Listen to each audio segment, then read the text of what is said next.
5 women swung from the gallows at dawn, but they weren't dead yet. When war-scarred rancher Elias Ward rode up to his inherited land, he found them hanging like warnings, their necks in nooses, their crimes written on a blood-stained sign. The most powerful man in the valley had ordered their execution. Cutting them down meant war, but Elias drew his knife anyway. What he didn't know, he'd just declared war on a judge who buried his enemies alive, and these women knew secrets worth killing for. Stay until the end, and drop your city in the comments so I can see how far this story travels across the world. The wind that morning tasted like death. Elias Ward felt it the moment he crossed into the valley. Cold sharp, carrying the scent of pine, and something fouler underneath. He'd been riding for 3 days straight ever since the telegram arrived at his camp near the Montana border. Your Uncle Jeremiah Ward is dead. The land is yours now. Come claim it if you dare. That last line had struck him as odd. If you dare. Like the land itself was a threat. Elias had laughed it off at the time. He'd survived 4 years of war, watched friends die in mud and blood, carried scars across his back and soul that would never fully heal. What could a piece of frontier land possibly do to him that war hadn't already done? Now as his horse climbed the final ridge overlooking his uncle's property, that laughter died in his throat. The cabin sat in a shallow valley surrounded by dense forest on 3 sides and a rocky creek on the 4th. It was a good piece of land. His uncle had always had an eye for that. The cabin itself was sturdy, built from thick timber with a stone chimney that rose against the gray morning sky. Smoke should have been curling from that chimney. Chickens should have been scratching in the yard. Life should have been there. Instead, there was silence. And hanging from the gate, 5 bodies swaying in the wind. Elias's horse whinnied and pulled back, nostrils flaring. He didn't blame the animal. Every instinct in his own body screamed to turn around to ride back the way he'd come to forget he'd ever received that telegram. But he'd spent 4 years running toward gunfire when everyone else ran away. He wasn't about to start running now. He urged his horse forward slow and steady, his right hand drifting to the Colt revolver on his hip. His eyes scanned the tree line looking for movement, for the glint of a rifle barrel, for any sign that whoever had done this was still watching. But the forest remained still. Even the birds had gone quiet. As he drew closer, details emerged that made his stomach turn. They were women, all 5 of them. Their hands were bound behind their backs with rough hemp rope. Their feet dangled a foot above the ground, toes pointed downward like grim ballet dancers. They wore simple dresses, calico homespun, the kind of clothes any frontier woman might wear. But the dresses were torn and stained with dirt and what looked like dried blood. Around each woman's neck, the noose had been tied with professional precision. Not the sloppy work of a mob, but the careful knots of someone who knew exactly what they were doing. A wooden sign hung from the gate beside them, letters burned into the wood with a branding iron. This ain't your land. Morrison owns all. Trespassers hang. Elias read the sign 3 times, his jaw tightening with each pass. Morrison. He'd heard that name before, whispered in the saloons he'd passed through on his way here. Judge Morrison, they called him. The man who owned half the valley and wanted the other half. The man whose word was law, whose justice came from the end of a rope rather than a courtroom. But this was something else entirely. This was a message written in flesh and rope. Elias dismounted his boots, hitting the dirt with a soft thud. He approached the first body, slowly forcing himself to look at her face. She was young, maybe 25, with black hair that hung loose around her shoulders.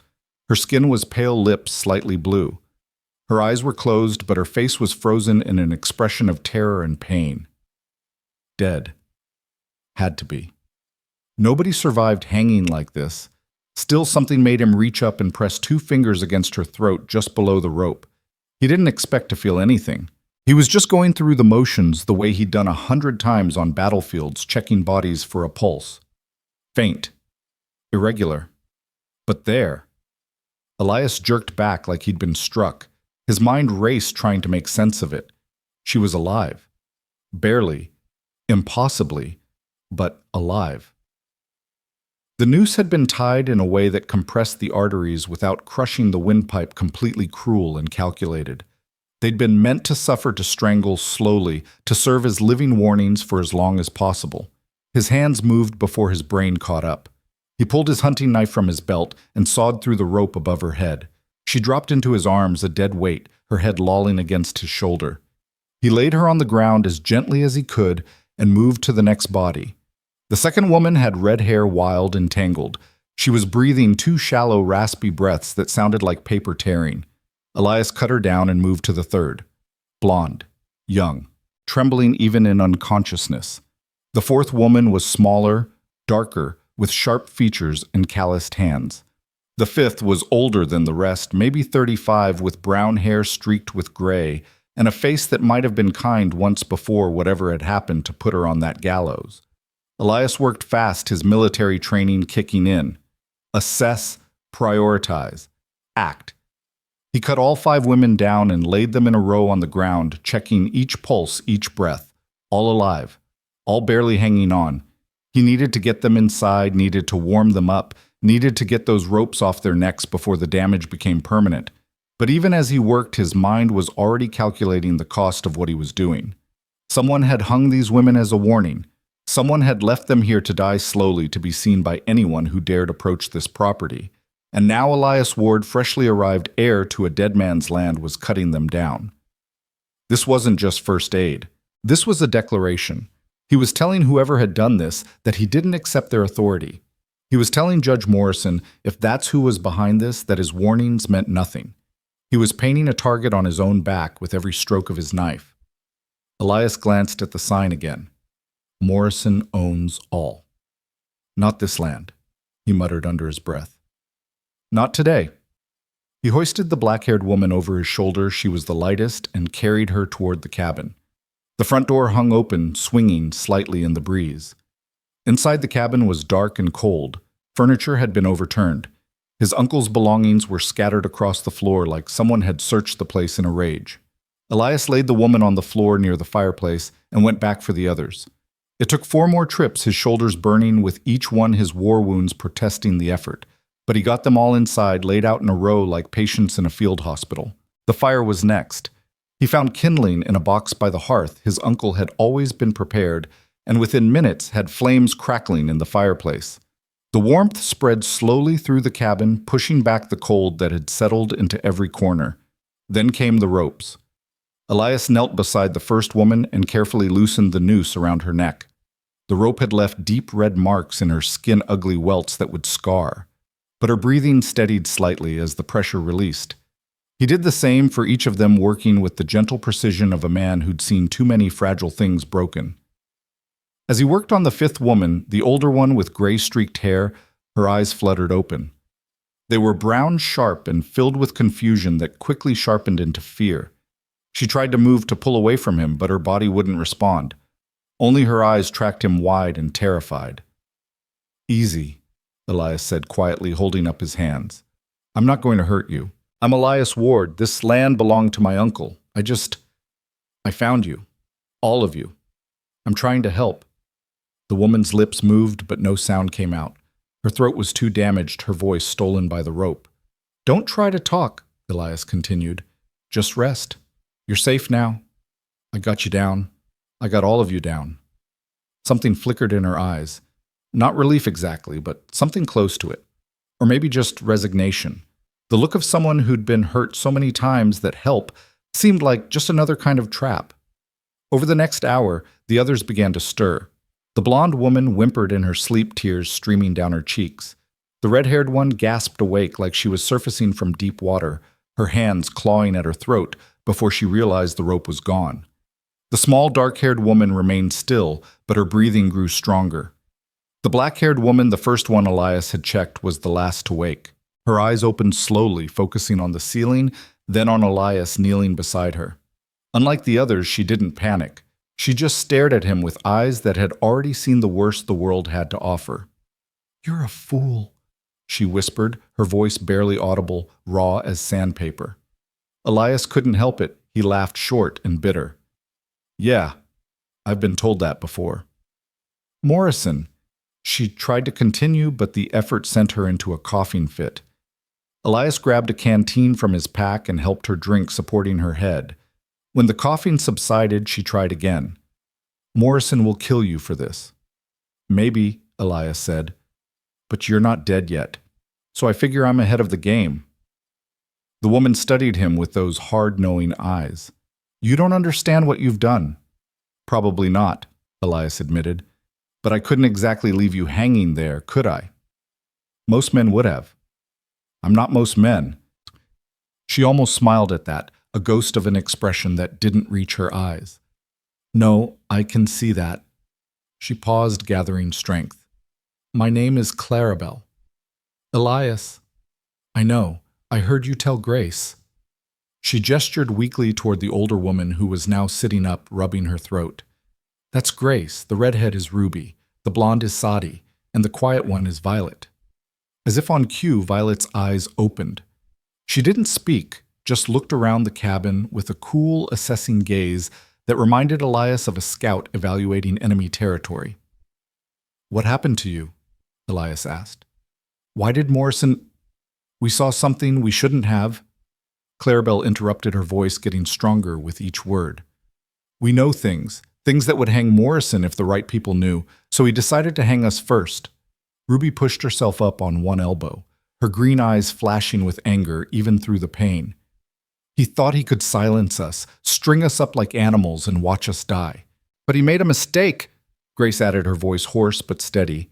She was clearly the oldest, the most composed, the one who'd held the others together through whatever hell they'd endured. He left us alive just long enough to send his message. He wanted people to see us suffering. And you did see us, Violet said quietly. Her voice was soft, but there was steel underneath. You saw us, and you cut us down, which means you're involved now, whether you want to be or not.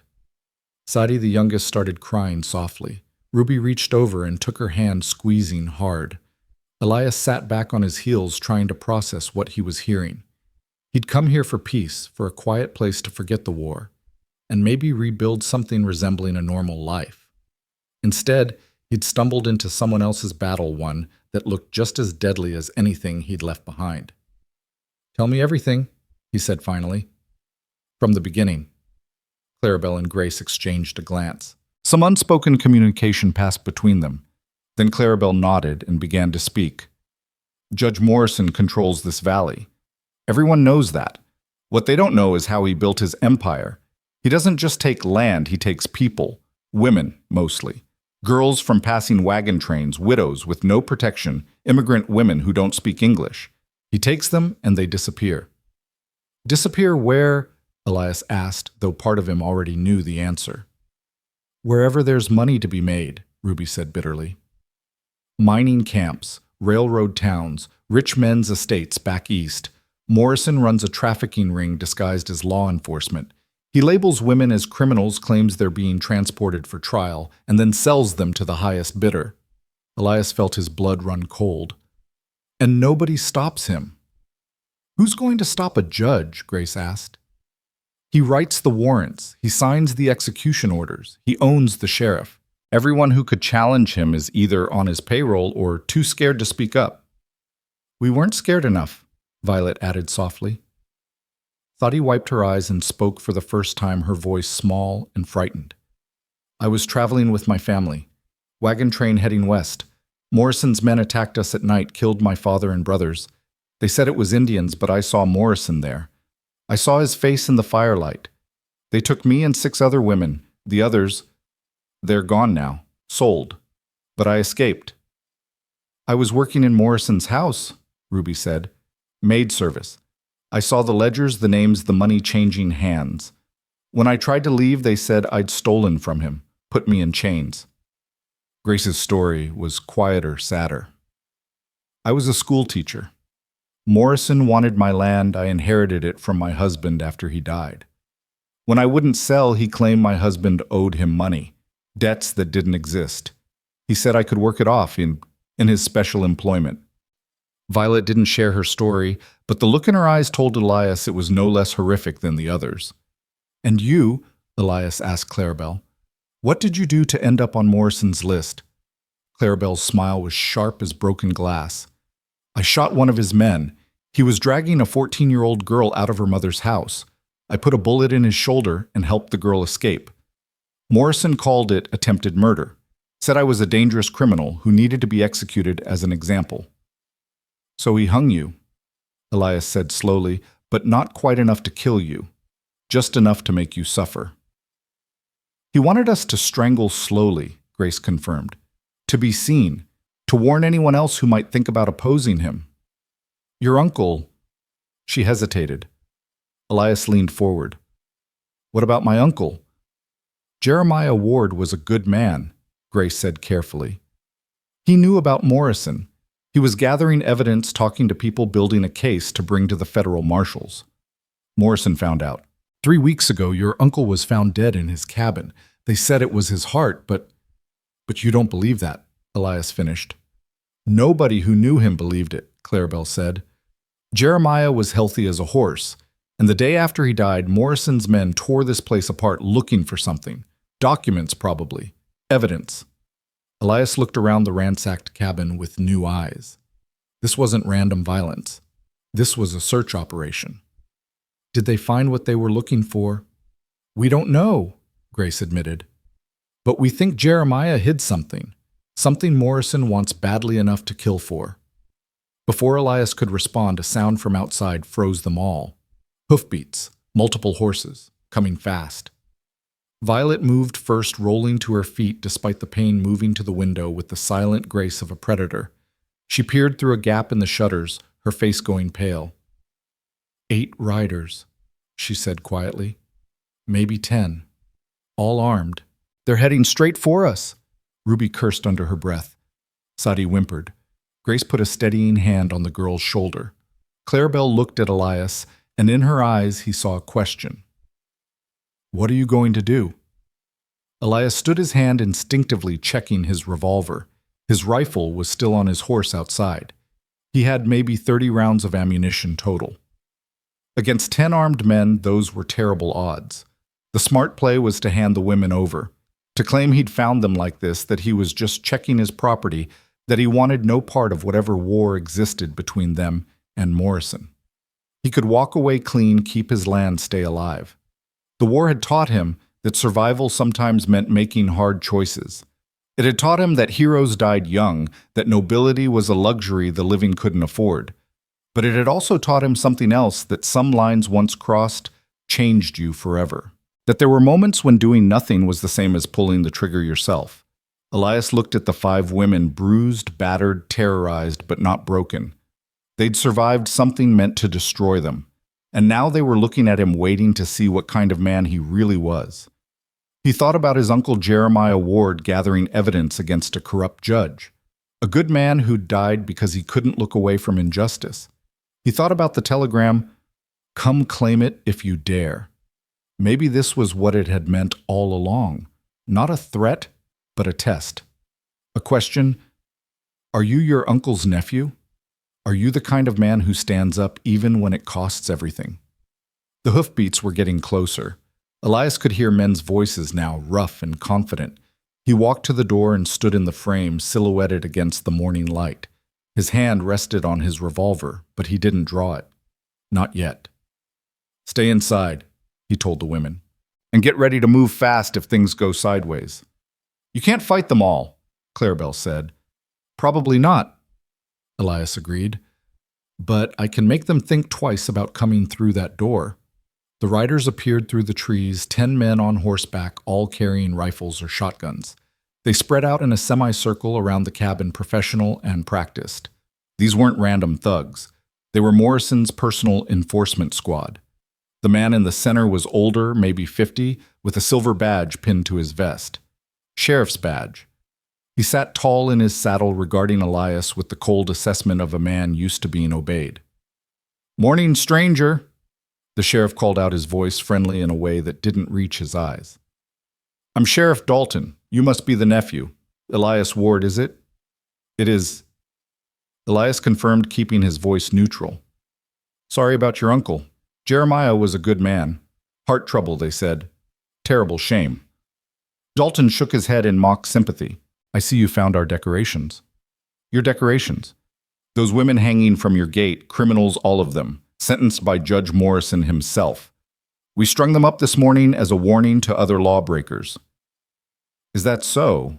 Elias said carefully. Because when I found them, they were still alive. A flicker of surprise crossed Dalton's face, quickly masked. Alive? That's unfortunate. They must have stronger necks than we thought. Where are they now? Safe. Dalton's friendly mask slipped a little. Now, Mr. Ward, I understand you're new to the valley, so let me explain how things work here. Judge Morrison is the law in these parts. When he sentences criminals to hang, they hang. When he orders property seized, it gets seized. And when he says land belongs to him, Dalton gestured at the cabin, the valley, everything. Well, it belongs to him. This land belonged to my uncle, Elias said, and now it belongs to me. I've got the deed signed and legal. Deeds can be disputed, especially when there's complications. Dalton leaned forward in his saddle. Here's how this is going to go, son. You're going to bring those women out here nice and peaceful. We'll take them off your hands, finish what we started. Then you're going to sign some papers transferring this land to Judge Morrison. Fair price, of course.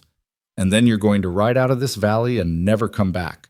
Do that, and you get to leave with your life and a pocket full of money. Everybody wins. And if I don't... Dalton smiled, and it was the coldest thing Elias had seen since the war. Then we add your body to the decorations. Your choice.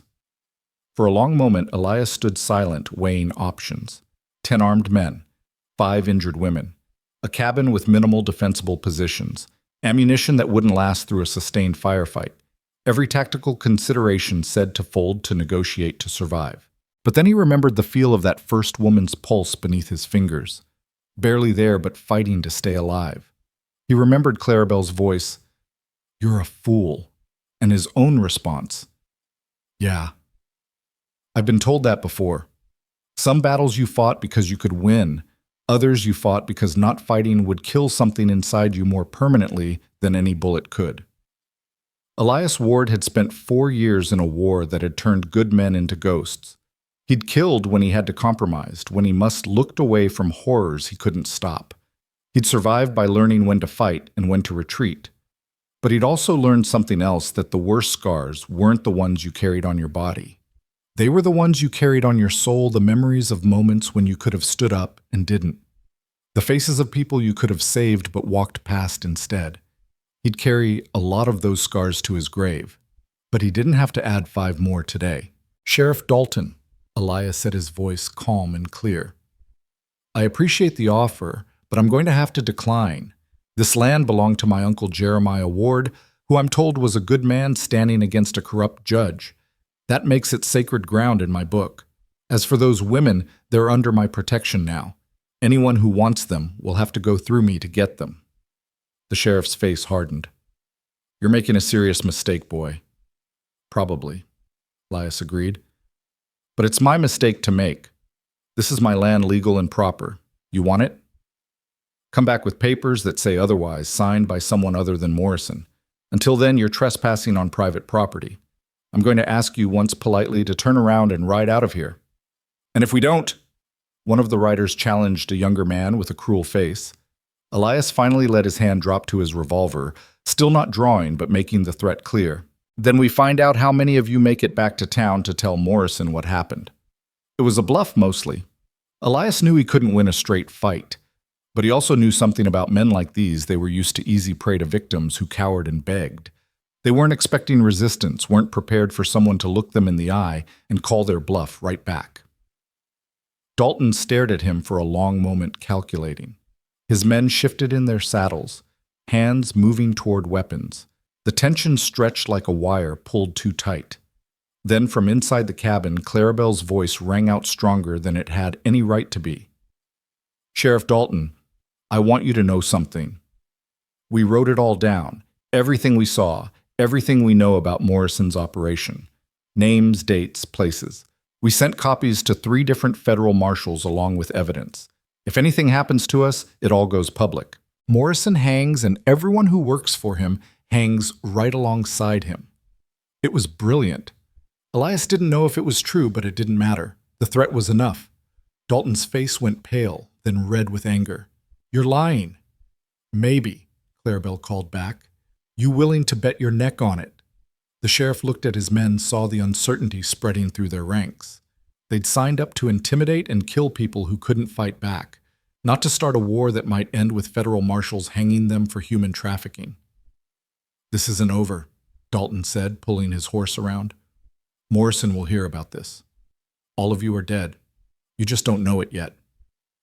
Tell Morrison I said hello, Elias replied.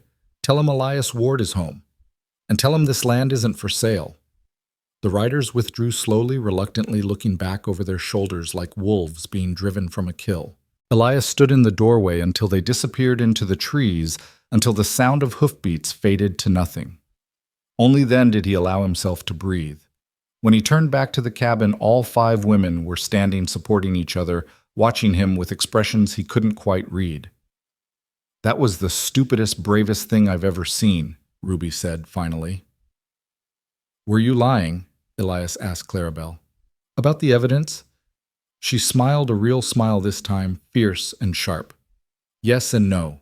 We saw everything and we remember it all. We just haven't written it down yet, but now... She looked at the others and they all nodded. Now we're going to. Every name, every crime, every dirty secret Morrison wants buried. We're going to document it all. And we're going to make sure copies get to people who can actually do something about it. That'll make you targets, Elias pointed out. More than you already are. We were targets the moment Morrison decided we knew too much, Grace said. At least this way we're targets who can fight back.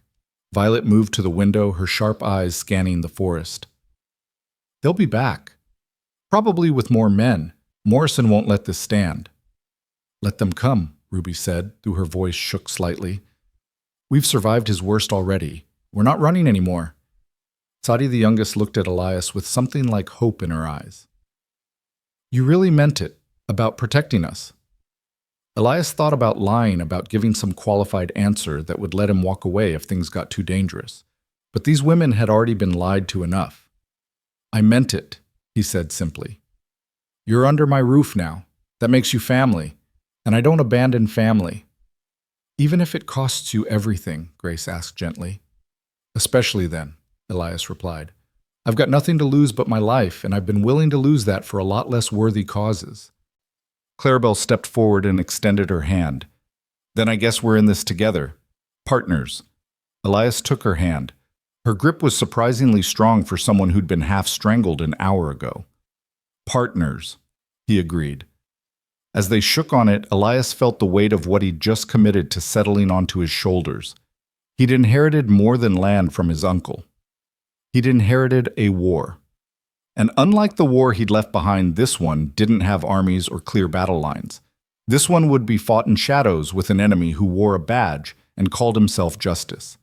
But as he looked at the 5 women standing in his cabin, bruised, scarred, but unbroken, Elias Ward realized something important. He'd spent 4 years fighting for causes he didn't believe in, following orders from generals who sent men to die for inches of mud. He'd survived, but he'd never felt like he was fighting for anything that mattered. Now standing in this ransacked cabin with 5 strangers who'd become his responsibility, Elias finally knew what it felt like to fight for something real. Outside fog began to roll through the valley, thick and cold. Somewhere in that fog, Morrison's men were regrouping, planning, preparing their next move. And here in the cabin that had once belonged to a good man who'd died fighting for justice, 6 people prepared to make their stand. The war was coming. But for the first time in a long time, Elias Ward was ready for it. The fog didn't lift for that day. It hung over the valley like a shroud, turning the forest into a wall of gray ghosts, and the creek into a voice whispering warnings. Elias stood on the porch, rifle across his knees, watching the tree line for movement that never came. The silence was worse than gunfire would have been. At least with bullets, you knew where your enemy stood. Inside the cabin, the women worked with quiet efficiency that spoke of harder times than hanging. Grace had taken charge of organizing what remained of Jeremiah's scattered belongings, her teacher's mind creating order from chaos. Ruby prowled the perimeter like a caged animal, checking windows and doors, with the paranoia of someone who'd learned that safety was always temporary. Sadi sat by the fire, mending torn dresses with shaking hands, her youth showing in every nervous glance toward the door. Violet had claimed the loft, positioning herself where she could see everything, her dark eyes missing nothing. And Clarabelle stood beside Elias on the porch, her hand resting on the rough timber support beam, her neck still bearing the angry red marks of the noose. "You know they're out there," she said quietly, "watching, planning." "I know," Elias replied without turning his head. "I can feel them. Morrison won't wait long. He can't afford to. Word will spread about what happened here. People will start asking questions he doesn't want asked. How long do we have?" Clarabelle considered this, her fingers unconsciously touching her throat. "Tonight, maybe tomorrow. He'll want overwhelming force this time. Enough men that there's no chance we can fight back. Then we'd better make good use of the time we've got." Elias finally looked at her, studying the hard line of her jaw, the way she held herself like a soldier despite the ordeal she'd endured. "You said you shot one of Morrison's men. Where'd you learn to use a gun?" A ghost of a smile crossed her face. "My father ran a trading post on the Missouri River, taught me and my brothers to shoot before we could read. Said the frontier didn't care if you wore pants or a dress, everyone needed to be able to protect themselves. Your brothers, are they around? Could they help?" The smile died. "Dead. All three of them. Cholera took them during the crossing when we came west. Left me and my mother alone." She paused. "Mother's dead too now. Died last winter. That's when Morrison started circling seeing a woman alone as easy prey. I'm sorry." "Don't be. Sorry doesn't help. Action does." She turned to face him fully. "You asked about evidence earlier.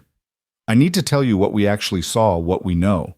Because if something happens to us, someone needs to be able to finish what we started." Elias nodded slowly.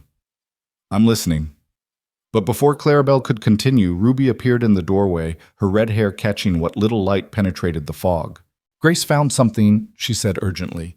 "You both need to see this." They followed her inside, where Grace knelt beside the fireplace, prying at a loose hearthstone with a knife.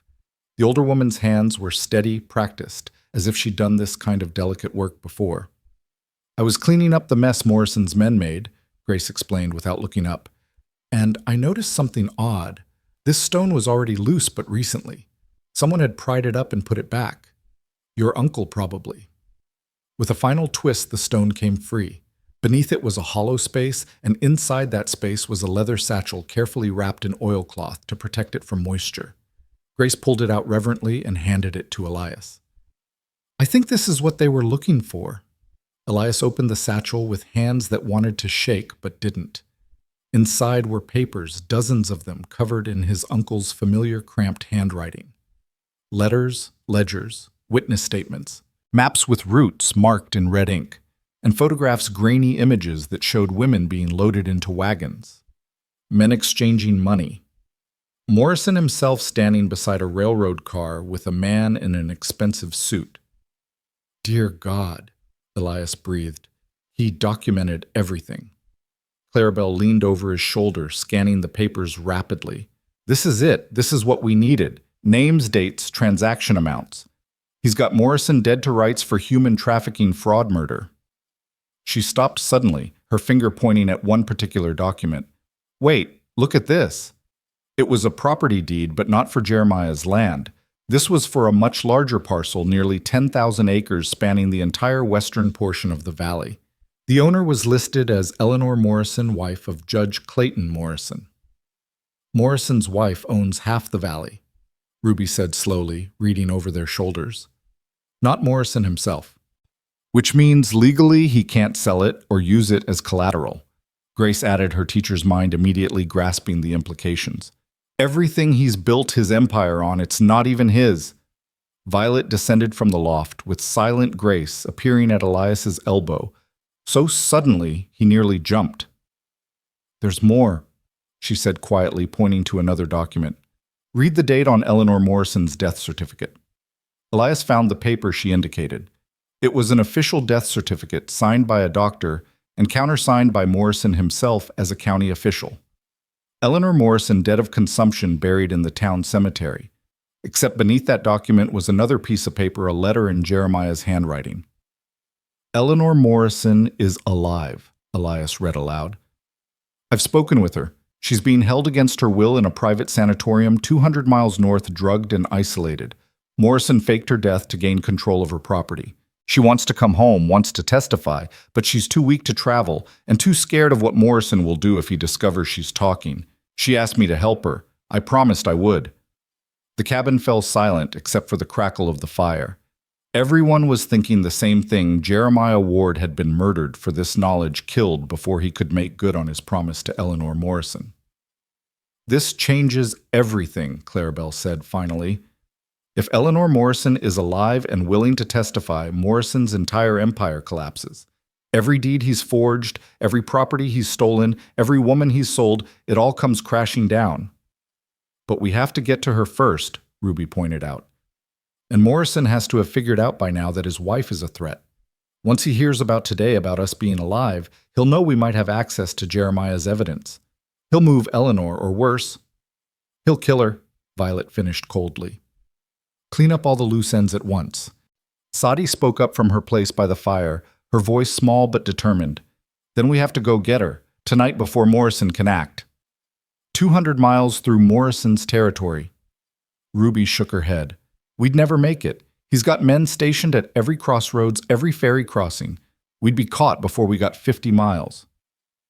"Not if we split up," Elias said slowly, the plan forming even as he spoke. "Morrison's expecting us to ford up here to wait for him to come to us. He won't expect half of us to go on the offensive." Grace frowned, considering. "What exactly are you proposing?" Elias moved to the table and spread out one of Jeremiah's maps. "Here's what we know. Morrison will hit this cabin hard, probably tomorrow night, when he's had time to gather enough men to overwhelm us. He'll expect to find all 6 of us here cornered and desperate. But what if only 3 of us are here? The other 3 could ride north, get to Eleanor Morrison, and bring her back to testify." "It's suicide either way," Ruby said flatly.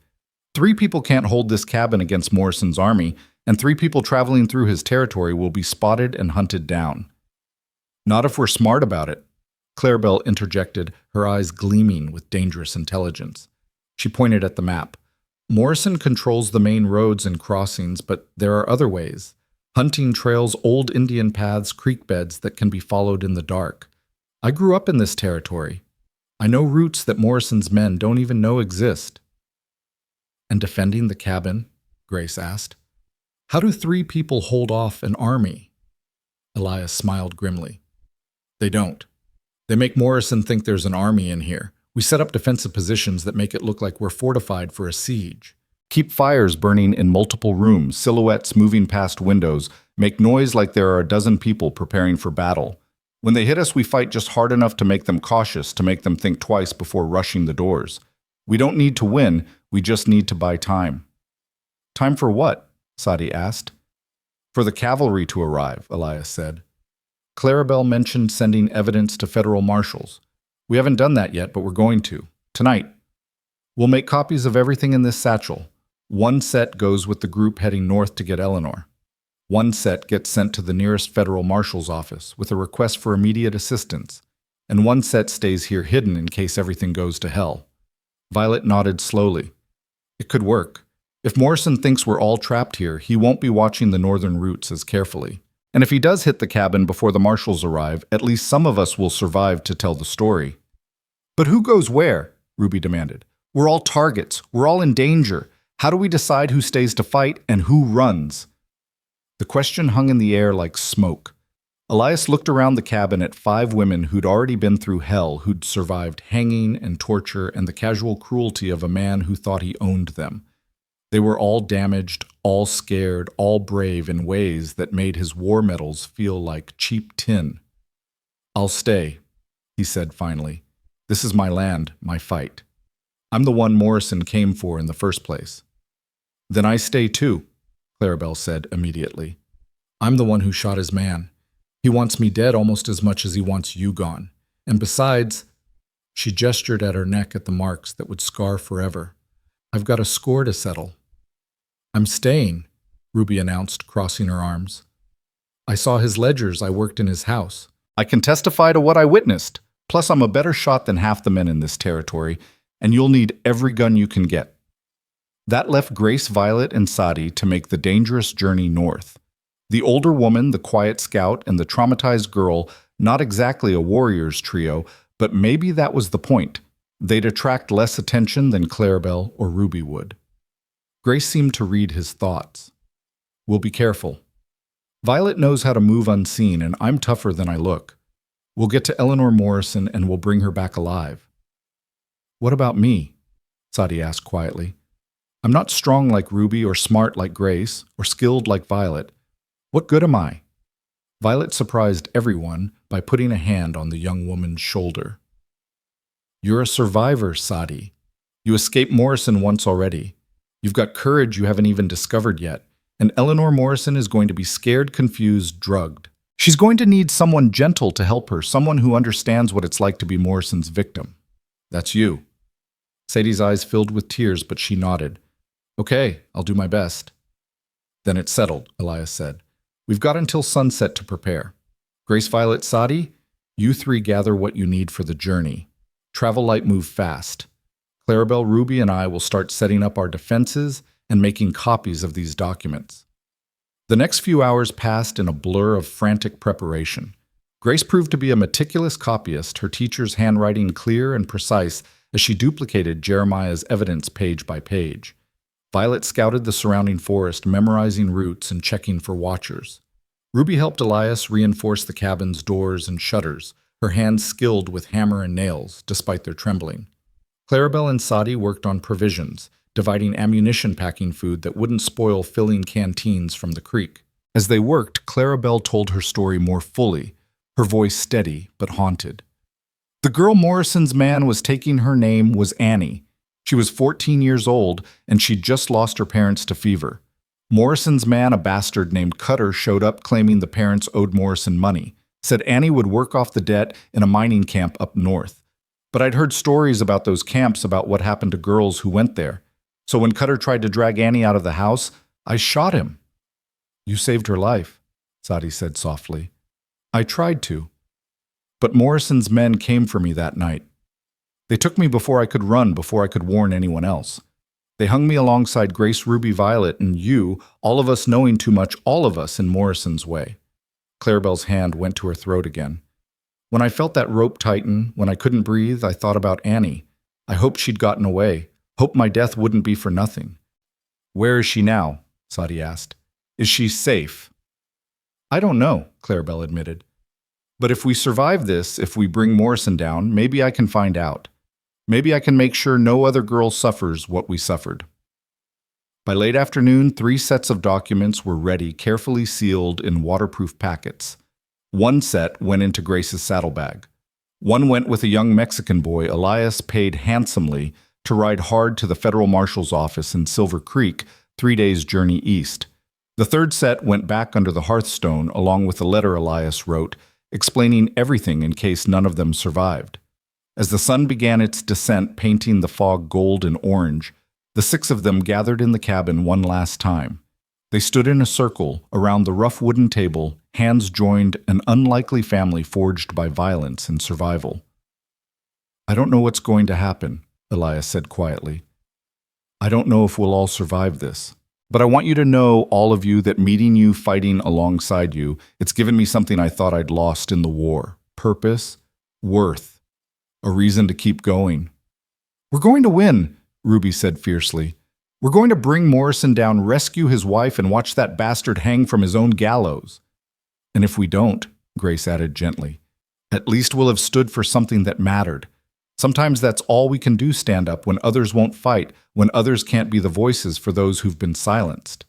Violet spoke last, her quiet voice carrying weight. Morrison made a mistake when he left us alive. He thought we were warnings, but we're not warnings anymore. We're witnesses, and witnesses have power. They broke the circle as twilight deepened into night. Grace, Violet, and Sadie gathered their horses from where they'd been hidden in a grove beyond the creek. They mounted in silence, 3 shadows preparing to disappear into the forest. Before they left, Grace rode close to where Elias stood on the porch. Your uncle would be proud, she said simply. Jeremiah died trying to do what we're doing now. Make sure his death meant something. I will, Elias promised. I swear it. Then they were gone, 3 riders melting into the fog, and trees heading north toward a woman who'd been buried alive by her own husband carrying evidence that could topple an empire. Elias, Clarabelle, and Ruby watched until even the sound of hoofbeats faded. Then they turned back to the cabin and began preparing for war. The rest of the night passed in grim preparation. They moved furniture to create barricades at windows and doors. They positioned rifles at strategic points, each weapon loaded and ready. They filled buckets with water in case of fire.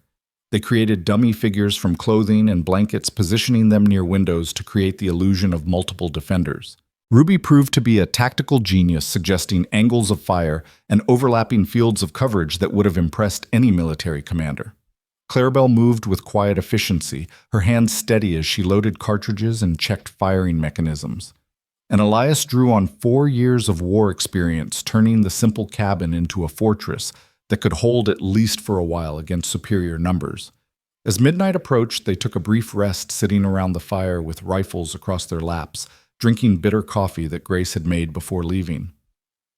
"Tell me about the war," Clarabelle said suddenly. "What was it like?" Elias stared into the flames, seeing other fires other nights. "It was hell," he said simply.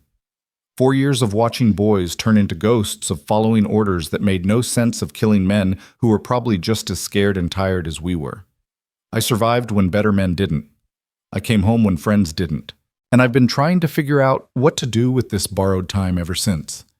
Maybe this is what you're supposed to do with it, Ruby suggested. Maybe you survived so you could be here now, so you could cut down 5 women from Morrison's gallows and give us a chance to fight back. Maybe, Elias allowed. Or maybe I'm just a fool who can't walk away from a fight.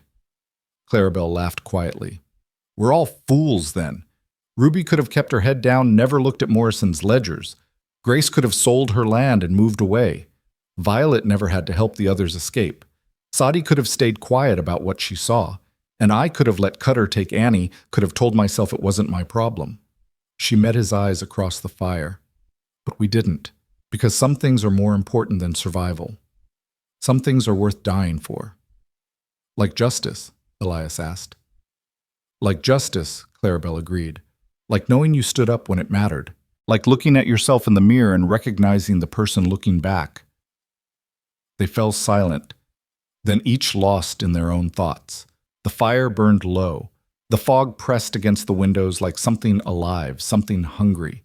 And somewhere out there in the darkness, Morrison's men were gathering, preparing to descend on this cabin with overwhelming force. Around 3 a.m, Violet returned.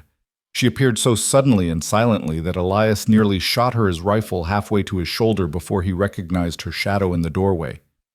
Jesus, he breathed. How did you... I came back, Violet said, simply brushing past him into the cabin. Her face was set in hard lines, determined and unapologetic. What happened? Clarabelle demanded, standing quickly. Where are Grace and Sadie? Still heading north, Violet assured her. I got them onto the old mining trail, the one that follows the ridge. They'll be safe, and they know the way from there. But I couldn't leave you 3 alone to face what's coming. Violet. No, she interrupted firmly. Don't argue. You need every gun you can get, and I'm a better fighter than anyone gives me credit for. Grace can handle getting Eleanor. She's smart, capable, and Sadie trusts her. But you 3. She looked at each of them in turn. You need me here. Ruby crossed her arms. Grace is going to be furious. Grace is going to understand, Violet countered. She's the one who taught me that sometimes you have to make hard choices even when other people don't like them. She moved to the window, her practiced eyes scanning the fog-shrouded forest. Besides, I saw Morrison's camp on my way back. They're coming tomorrow night, just like Elias predicted. Maybe 50 men, all armed to the teeth. You were going to face those odds with 3 rifles. Now you've got 4. Elias found himself smiling despite everything. Well then, welcome back. Let's make sure you don't regret the decision. Dawn came slowly, the fog beginning to thin as watery sunlight penetrated the valley. They took turns sleeping in shifts, always keeping one person on watch. Morrison didn't attack during daylight. They hadn't expected him to. He'd want darkness, wanted the cover of night when numbers would matter more than skill. That afternoon, as they did final checks on their preparations, Ruby made a discovery that changed everything. She'd been examining Jeremiah's papers one more time, looking for anything they might have missed when she found a loose board in the wall behind the bookshelf. Behind that board was another hidden space, and inside that space was a small wooden box. Inside the box were letters, dozens of them all addressed to federal marshals, circuit judges, newspaper editors, even a senator in Washington. Each letter detailed Morrison's crimes with meticulous precision. Each one was signed by Eleanor Morrison, herself dated from before her supposed death. He was helping her build a case, Ruby breathed, reading through the letters. Jeremiah was smuggling her correspondence out of that sanatorium, helping her document everything. These letters prove Morrison's been committing fraud and false imprisonment for years. Combined with the evidence we've got, this would hang him 10 times over. Then why didn't Jeremiah send them? Clarabelle asked. Elias found the answer at the bottom of the box, a final letter in Eleanor Morrison's handwriting, dated 2 weeks before Jeremiah's death. She was going to testify in person, he read aloud. She wanted to face Morrison in court, wanted to look him in the eye when she destroyed him. Jeremiah was arranging her escape planning to bring her south under protection, but Morrison found out somehow killed Jeremiah before he could make the move. Which means Morrison knows his wife is alive, Violet said slowly. He's known all along. He's just been waiting to see who else knows, who else might try to help her. The implications hit them all at once.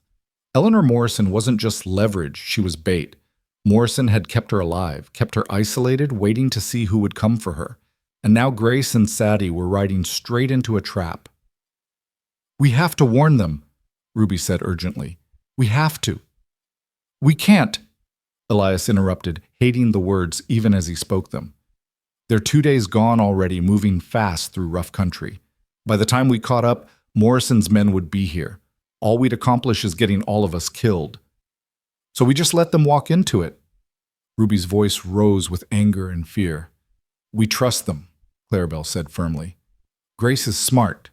Sadie is stronger than she looks, and they've got Eleanor's letters for leverage. If Morrison's men try to take them, they can threaten to release the letters publicly. It's mutually assured destruction. Morrison can't kill them without destroying himself. Unless he's desperate enough not to care, Violet pointed out darkly. They stood in grim silence, each of them thinking about 2 women riding toward danger, unable to be warned, unable to turn back. It was the hardest part of any battle, trusting your comrades to do their jobs while you did yours, knowing that not everyone would come home, hoping that the sacrifice would mean something. We do what we planned, Elias said finally. We hold this cabin, we keep Morrison busy here, and we pray that Grace and Sadie are smart enough to stay alive. That's all we can do. The sun crawled across the sky with agonizing slowness. They ate a cold meal as afternoon faded toward evening, not wanting smoke from cooking fires to give away their exact numbers. They checked weapons one last time, counted ammunition, made peace with whatever gods they believed in. As twilight deepened, Ruby stood at the western window watching the forest edge. I keep thinking about Annie, she said quietly. The girl Clarabelle saved. I wonder if she made it out, if she's somewhere safe now, living a life Morrison can't touch. I hope so, Clarabelle replied from her position at the eastern window. I hope she's far from here, maybe with family, maybe starting fresh somewhere Morrison's shadow can't reach. I hope saving her was worth all of this. It was, Violet said from the loft. Even if we die tonight, even if Morrison wins, you saved one girl's life. That matters. That's one person who doesn't have to suffer what we suffered. Elias stood at the front door, his hand on the frame, feeling the weight of the coming battle settling onto his shoulders. He thought about his uncle Jeremiah murdered for trying to do the right thing. He thought about Grace and Sadie riding toward danger to save a woman they'd never met. He thought about these 3 women standing with him now, preparing to fight against impossible odds, because someone had to. And he thought about Annie, a 14-year-old girl whose name he'd never known until today, who'd been saved by a woman with a rifle and a conscience. Maybe that's what courage really was, not the absence of fear, but the decision to act anyway. Not the certainty of victory, but the willingness to stand up knowing you might fall. Not the promise of survival, but the commitment to fight for something bigger than yourself. As full darkness fell and the first sounds of approaching horsemen echoed through the valley, Elias Ward checked his rifle one last time and smiled grimly. "Well," he said to the three women who'd become his warriors, his companions, his family. "Looks like Morrison finally decided to come calling. Let's make sure he regrets the visit." Clarabelle worked the lever on her Winchester chambering around with a metallic click that sounded like a promise. "For Jeremiah," she said. Ruby checked her revolver, spinning the cylinder. "For Eleanor." Violet descended from the loft, silent as a ghost, her eyes gleaming in the firelight. "For Annie and every other girl Morrison tried to destroy." "For all of them," Elias agreed. "And for us. For the right to stand on our own land and tell tyrants like Morrison that their time is over." The sound of hoofbeats grew louder, multiplying, becoming a thunder that shook the very foundations of the cabin. Torches appeared in the darkness, dozens of them, a ring of fire surrounding the property. Men's voices called out, cruel and confident, certain of their victory. And in the cabin, 4 people stood ready, outnumbered but unbroken, facing the darkness with weapons in their hands and justice in their hearts. The siege was about to begin. The torches formed a perfect circle around the cabin, 50 points of flickering light that turned the night into something from a nightmare. Elias counted them through the gap in the shutters, his breath steady despite the hammering of his heart. 50 torches meant at least 50 men, probably more. Morrison had brought an army to crush 4 people. Sheriff Dalton's voice cut through the darkness, amplified by a speaking trumpet that made him sound like the voice of doom itself. "Elias Ward, you've got 1 minute to send those women out and surrender yourself. Do that and we'll make it quick. Fight and we'll burn you alive and hang what's left." Elias didn't answer. Answering would give away their exact positions, would let Morrison's men triangulate where to concentrate their fire. Instead, he glanced at Clarabelle, positioned at the eastern window, at Ruby crouched by the western wall, at Violet, invisible in the loft shadows.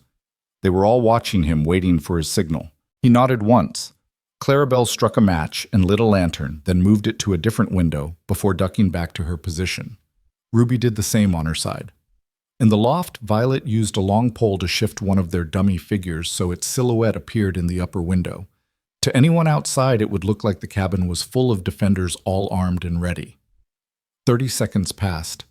A minute. The silence stretched like wire pulled too tight. Then Dalton's voice again, harder now, tinged with uncertainty. "You're making this harder than it needs to be, Ward. We've got you surrounded. There's no way out." This time Elias did answer, but not where they expected. He moved to the back window, the one facing the creek, and called out from there. "You're right, Dalton. There's no way out, so I guess we'll just have to go through you instead." Confused shouts from the men outside. They'd expected his voice from the front, not the back. "Good. Keep them guessing, keep them uncertain." "Last chance," Dalton shouted. "Surrender or die." Elias's answer was a rifle shot that shattered the speaking trumpet in Dalton's hands and sent the sheriff diving for cover. The siege had begun. The response was immediate and overwhelming. 50 rifles opened fire simultaneously, a storm of lead that slammed into the cabin walls like hail. The shutters Elias and Ruby had reinforced held, but barely. Bullets punched through gaps, whined off the stone chimney, shattered the few glass windows they hadn't already boarded over. The noise was deafening, a continuous roar that made thinking nearly impossible. But Elias had been through worse.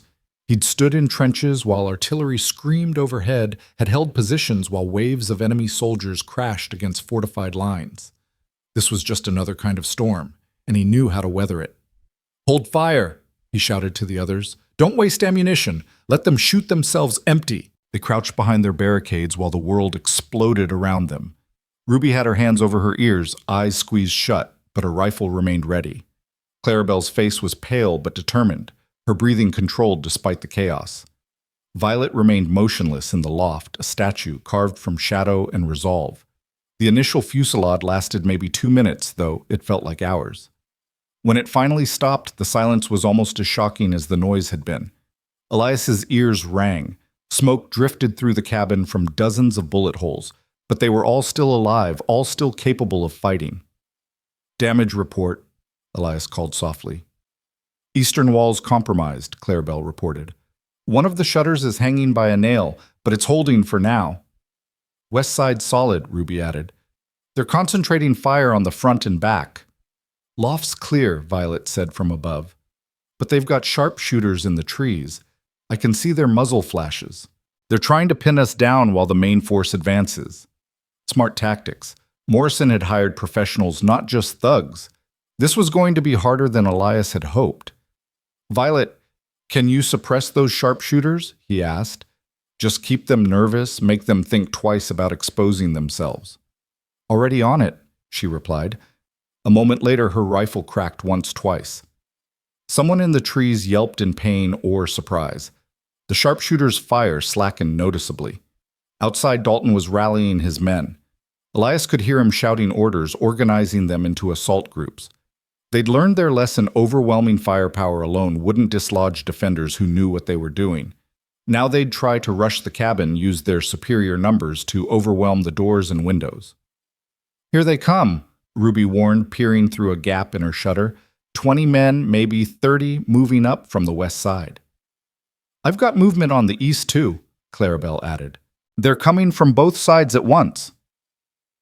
Classic pincer maneuver. Force the defenders to split their attention, then exploit whatever weakness emerged.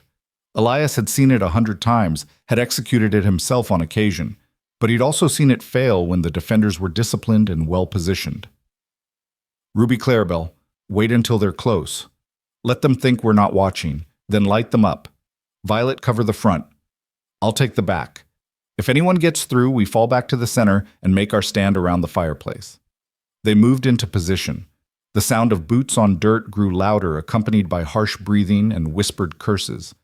Morrison's men were trying for stealth, but 50 armed men couldn't move silently, no matter how hard they tried. Elias watched through a gap in the back shutter as shapes emerged from the darkness, 10 men moving in a loose formation toward the cabin. They carried axes and crowbars along with their guns, tools for breaking through doors and walls. Their torches had been left behind, but the moon had risen enough to silhouette them against the fog. He let them get within 20 feet. Close enough that missing would be almost impossible, close enough that the psychological impact of sudden, accurate fire would break their momentum. Then he squeezed the trigger. His first shot dropped the man in front, the one carrying an axe. His second took down the man beside him. Before the others could react, he fired twice more, working the lever action as fast as his hands could move. 4 men down in as many seconds. From inside the cabin, he heard Ruby and Clarabelle open fire on the Western assault group. Their rifles cracked in steady rhythm, controlled and precise. Men screamed. Someone shouted for retreat. The sound of running feet in multiple directions told Elias the assault had failed. But Morrison's men weren't done. Another volley of rifle fire raked the cabin, more concentrated this time, focusing on the windows where the defenders had revealed themselves. Elias dropped flat as bullets whined overhead, splinters raining down from the shattered window frame above him. "Everyone all right?" he called when the firing stopped. "Fine," Clarabelle answered. "Got 3 of them. Maybe 4. 2 confirmed down on my side," Ruby added. "But I'm almost out of ammunition for this rifle, switching to my revolver." They were burning through cartridges faster than Elias had hoped. At this rate, they'd be out of ammunition before dawn, and dawn was still hours away. Violet's voice floated down from the loft. "They're regrouping. Dalton's arguing with someone. Big man, expensive clothes. That's Morrison himself." Elias felt his blood run cold. The judge had come personally to oversee the slaughter. This wasn't just about silencing witnesses anymore. This was about sending a message so brutal, so complete, that no one would ever dare challenge Morrison's authority again. "What are they doing now?" he asked. "Bringing up something heavy. Looks like, oh hell, they've got a wagon. They're loading it with brush and kindling."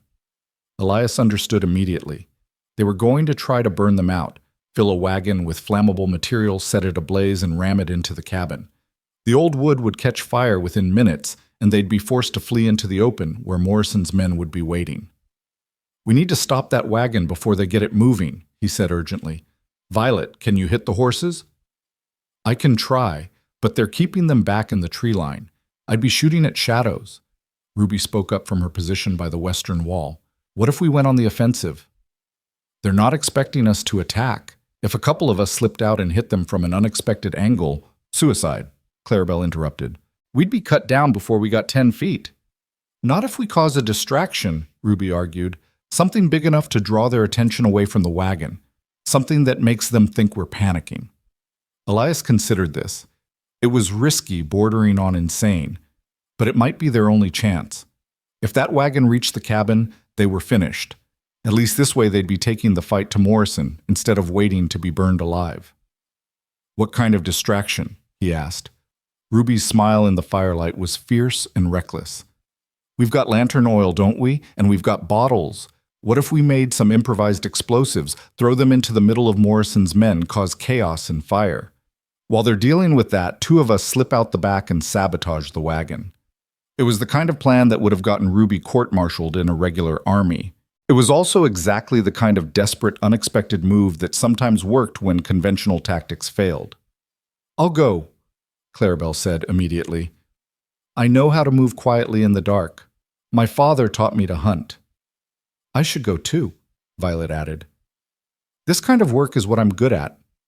Elias wanted to argue, wanted to be the one taking the risk, but he was the best shot they had and someone needed to stay and coordinate the defense. All right. Ruby makes the firebombs. Clarabelle and Violet, you hit the wagon. I'll provide covering fire. But the moment things go wrong, you run back here as fast as you can. Don't try to be heroes. We need everyone alive to see this through. They spent the next 10 minutes in frantic preparation. Ruby mixed lantern oil with strips of torn cloth, stuffing them into empty whiskey bottles she'd found among Jeremiah's supplies. The result looked crude, but Elias had seen similar devices used in the war. They'd burn hot and fast-spreading fire that was almost impossible to put out quickly. Clarabelle and Violet blackened their faces with soot from the fireplace, making themselves harder to see in the darkness. They moved with practiced efficiency, checking weapons, testing the back door to make sure it would open silently when the time came. Outside, the sounds of construction continued. Morrison's men were working fast, building their fire wagon, preparing to end the siege with overwhelming force. Elias could hear Dalton shouting encouragement, could hear Morrison's deeper voice giving orders with the casual authority of a man used to being obeyed without question. Ready? Elias asked when the preparations were complete. 3 nods, 3 grim faces reflecting firelight and determination. On my signal, Ruby throws the first bomb to draw their attention east, then 2 more in quick succession. Clarabelle and Violet, you move the instant the second bomb explodes. I'll cover your approach and withdrawal. If anything goes wrong, we know, Clarabelle interrupted gently. Fight until we can't, then make them pay for every inch. Elias moved to the front window. Ruby positioned herself at the eastern wall, and Clarabelle and Violet crouched by the back door like runners waiting for a starting pistol. Now, Elias said. Ruby's first firebomb arced through the night like a falling star trailing flame and smoke. It shattered against a tree trunk on the eastern side of the clearing, exploding into a ball of fire that illuminated a dozen of Morrison's men. They scattered, shouting in confusion and fear. The second bomb followed 5 seconds later, this time landing directly among a group of men who'd been moving toward the cabin. Fire splashed across them like liquid light. Someone's coat caught fire. Screams filled the night. The third bomb was Ruby's masterpiece. She hurled it toward where she'd seen the wagon being prepared, and by luck or skill, it landed squarely in the bed of brush and kindling. The entire wagon ignited in a massive fireball that sent Morrison's men diving for cover. In the chaos and confusion, with every eye turned toward the fires, and the screaming Clarabelle and Violet slipped out the back door and disappeared into the darkness like smoke. Elias tracked their progress by instinct rather than sight. He knew approximately where they'd go around the southern edge of the clearing, using the creek bed for cover approaching the wagon from the blind side where Morrison's men wouldn't be expecting attack. The fires were spreading now, catching on dry grass and brush. Morrison's carefully organized siege was turning into pandemonium. Men ran in all directions, some trying to fight the flames, others maintaining their positions around the cabin, still others searching for whoever had thrown the firebombs. Dalton's voice rose above the chaos, trying to restore order. Hold positions. It's a trick. They're trying to make us... He never finished the sentence. A gunshot rang out from the direction of the wagon, followed by two more in rapid succession. Then Clarabelle's voice, high and clear, cutting through the night. "The wagon's sabotaged wheels are off. Run." Elias saw them. Then two shadows sprinting back toward the cabin, moving with desperate speed. Behind them, Morrison's men were recovering from their shock-raising rifles, taking aim. He opened fire, not trying to hit anyone specifically, just laying down a steady stream of shots that forced Morrison's men to keep their heads down. Ruby joined in from her window, her revolver barking rhythmically. Between them, they created a corridor of lead that gave Clarabelle and Violet the seconds they needed to reach the cabin. They tumbled through the back door together, breathing hard, eyes wild with adrenaline. Violet had blood on her sleeve, just a graze, nothing serious. Clarabelle was grinning like a wolf. "Did you see their faces?" she gasped between breaths. "Did you see Morrison when the wagon went up? I've never seen a man so angry." "You're both insane," Ruby said. But she was smiling too, caught up in the mad triumph of the moment. Their celebration was cut short by Morrison's voice, loud enough to be heard over the crackling flames, and shouted orders. He'd taken Dalton's speaking trumpet, and his words carried the weight of absolute authority and barely controlled rage. "Enough games, I want them alive. Do you hear me? Alive? I want to hang them properly this time, slowly, where everyone can see. Burn that cabin. Smoke them out. I don't care how you do it. Just get them out here now." The attack that followed was different from the earlier assaults. This time, Morrison's men came with purpose and coordination, accepting casualties as necessary costs. They advanced under covering fire, carrying torches and buckets of what smelled like coal oil. They were going to coat the cabin walls and set the whole structure ablaze. "We can't stop them all," Violet said, stating the obvious. "There's too many, and they're too determined." She was right. Elias could see it happening. Men reaching the cabin walls despite their gunfire, splashing oil against the wood, preparing to ignite it. Once the walls caught fire, they'd have maybe 5 minutes before the interior became uninhabitable. After that, they'd have to choose between burning alive or running out into Morrison's guns. But then, cutting through the chaos and smoke and shouting, came a sound that changed everything. A bugle call, clear and crisp and military precise. Then hoofbeats, many horses moving fast coming from the east, and voices shouting new orders in tones that carried authority that didn't come from fear or corruption. "Federal marshals, stand down. This is Marshal Thomas Brennan, and this siege is over." For a moment, everything stopped. Morrison's men froze, torches raised uncertain. Dalton stood in the middle of the clearing, his face reflecting confusion and dawning horror. And Morrison himself, Elias could see him now, in the firelight, went pale as death. The marshals rode in like cavalry from a storybook, badges, gleaming rifles ready, but not yet aimed. There were at least 20 of them, led by a grizzled man with silver hair and eyes that had seen too much to be easily fooled. Marshal Brennan dismounted and surveyed the scene with the calm assessment of a man who'd broken up his share of lynch mobs. His gaze took in the burning wagon, the scattered fires, the men with weapons surrounding a bullet-riddled cabin, and the corpses lying in the dirt. "Well now," he said, his voice carrying easily in the sudden silence. "This is quite a welcoming party. Would someone like to explain what's going on here?" Dalton stepped forward, recovering his composure. "Marshal Brennan, thank God you've arrived. We were attempting to apprehend dangerous criminals who've taken refuge in that cabin. They attacked my men, started fires, resisted arrest." "That's interesting," Brennan interrupted mildly, "because I've got a letter here from a Grace Henderson delivered by a young Mexican boy 3 days ago. She claims that Sheriff Dalton and Judge Morrison are running a human trafficking operation, that they attempted to murder 5 women by hanging, and that they're trying to steal land through fraud and intimidation. She included quite a bit of documentation to support these claims. Documentation that's mighty convincing." Morrison finally found his voice. "That's preposterous. I'm a judge, a pillar of this community. Those women are convicted criminals, and that man in the cabin is Elias Ward owner of this property by legal deed," but Brennan finished. "Yes, I know. I've checked the records. Everything's in order, which makes this—" He gestured at the siege, the armed men, the attempts to burn down the cabin. "Look an awful lot like attempted murder arson, and about a dozen other crimes I could list if I had time. Elias opened the cabin door slowly, rifle in hand, but pointed at the ground. He stepped onto the porch, and behind him came Ruby Clarabelle and Violet, all armed, all bearing the marks of the battle they'd been fighting. Brennan's sharp eyes took in the rope burns on the women's necks, the bullet holes in the cabin walls, the defensive preparations that spoke of military experience. "You, Elias Ward. I am Marshall. These the women Morrison tried to hang. 3 of them. 2 others are traveling north to retrieve Eleanor Morrison, the judge's wife, who's very much alive despite the death certificate Morrison filed." Morrison made a strangled sound of rage and reached for his gun. He was fast for a man his age, but not fast enough. Brennan's revolver was in his hand before Morrison's had cleared its holster. "I wouldn't," the marshal said quietly. "You're already looking at charges that'll hang you. Don't add attempted murder of a federal officer to the list." For a long moment, Morrison's hand hovered over his gun.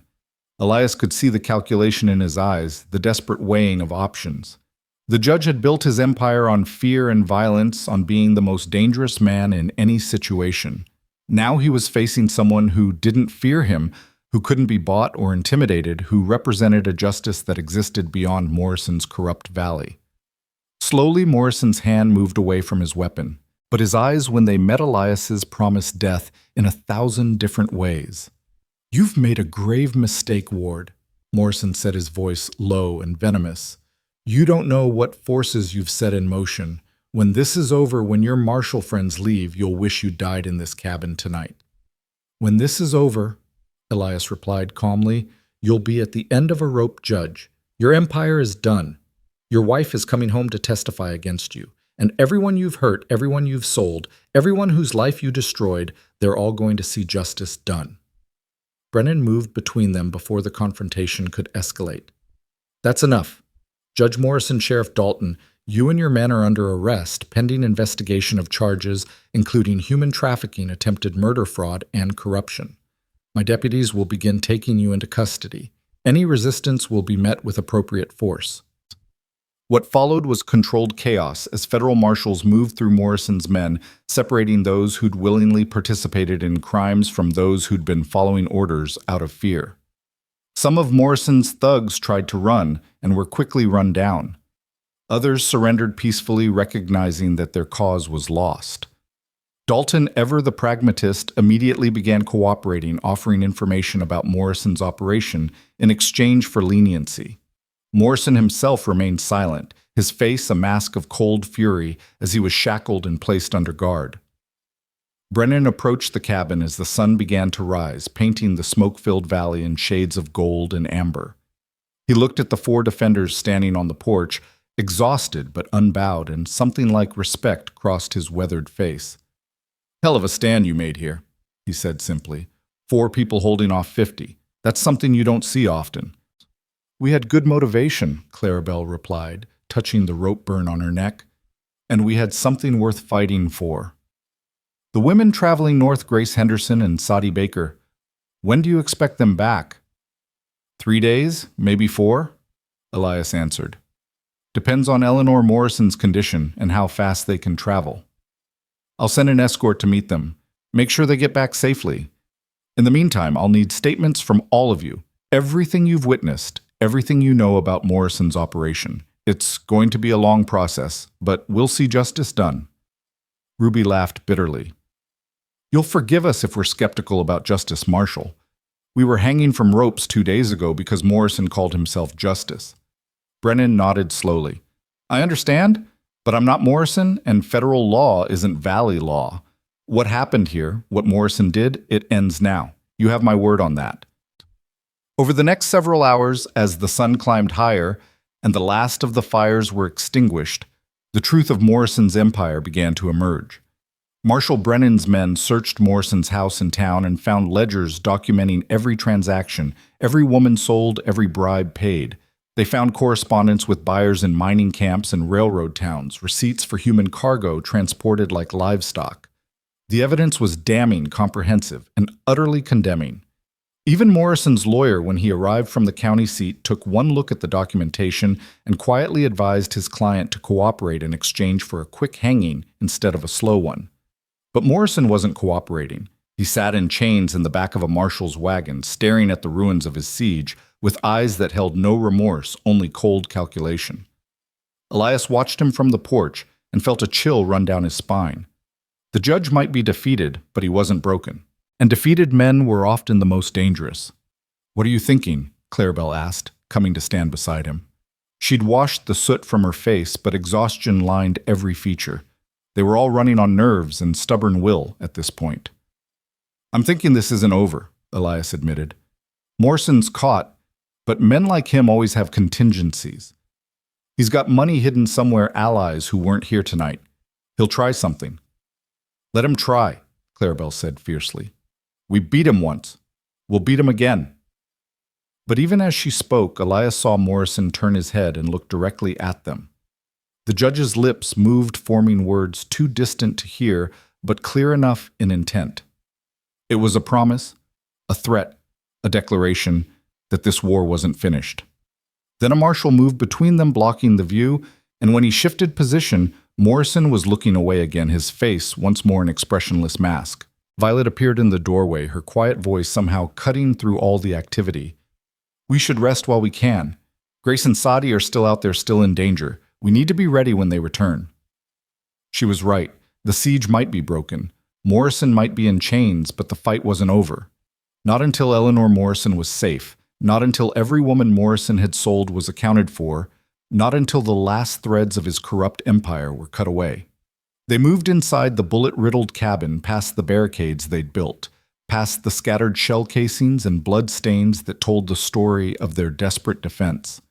The fire in the hearth was still burning warmth against the morning chill. They gathered around it like soldiers after a battle bound together by shared trauma and shared victory. "We did it," Ruby said, her voice wondering. "We actually did it. We survived." "Not all of us," Grace would have corrected if she'd been there. But she wasn't, and her absence was a weight they all felt. 2 of their number were still out there, still at risk, still fighting their own battles in the darkness. Marshal Brennan entered without knocking, carrying a pot of coffee one of his deputies had brewed. He poured cups for each of them with his own hands, a gesture of respect that spoke louder than words. "I've sent word ahead to the sanatorium where Eleanor Morrison is being held," he said. "My men will arrive before your friends do secure the location and make sure Morrison's people can't interfere. Grace and Sadie will be protected. You have my word." "Words are easy," Violet said quietly.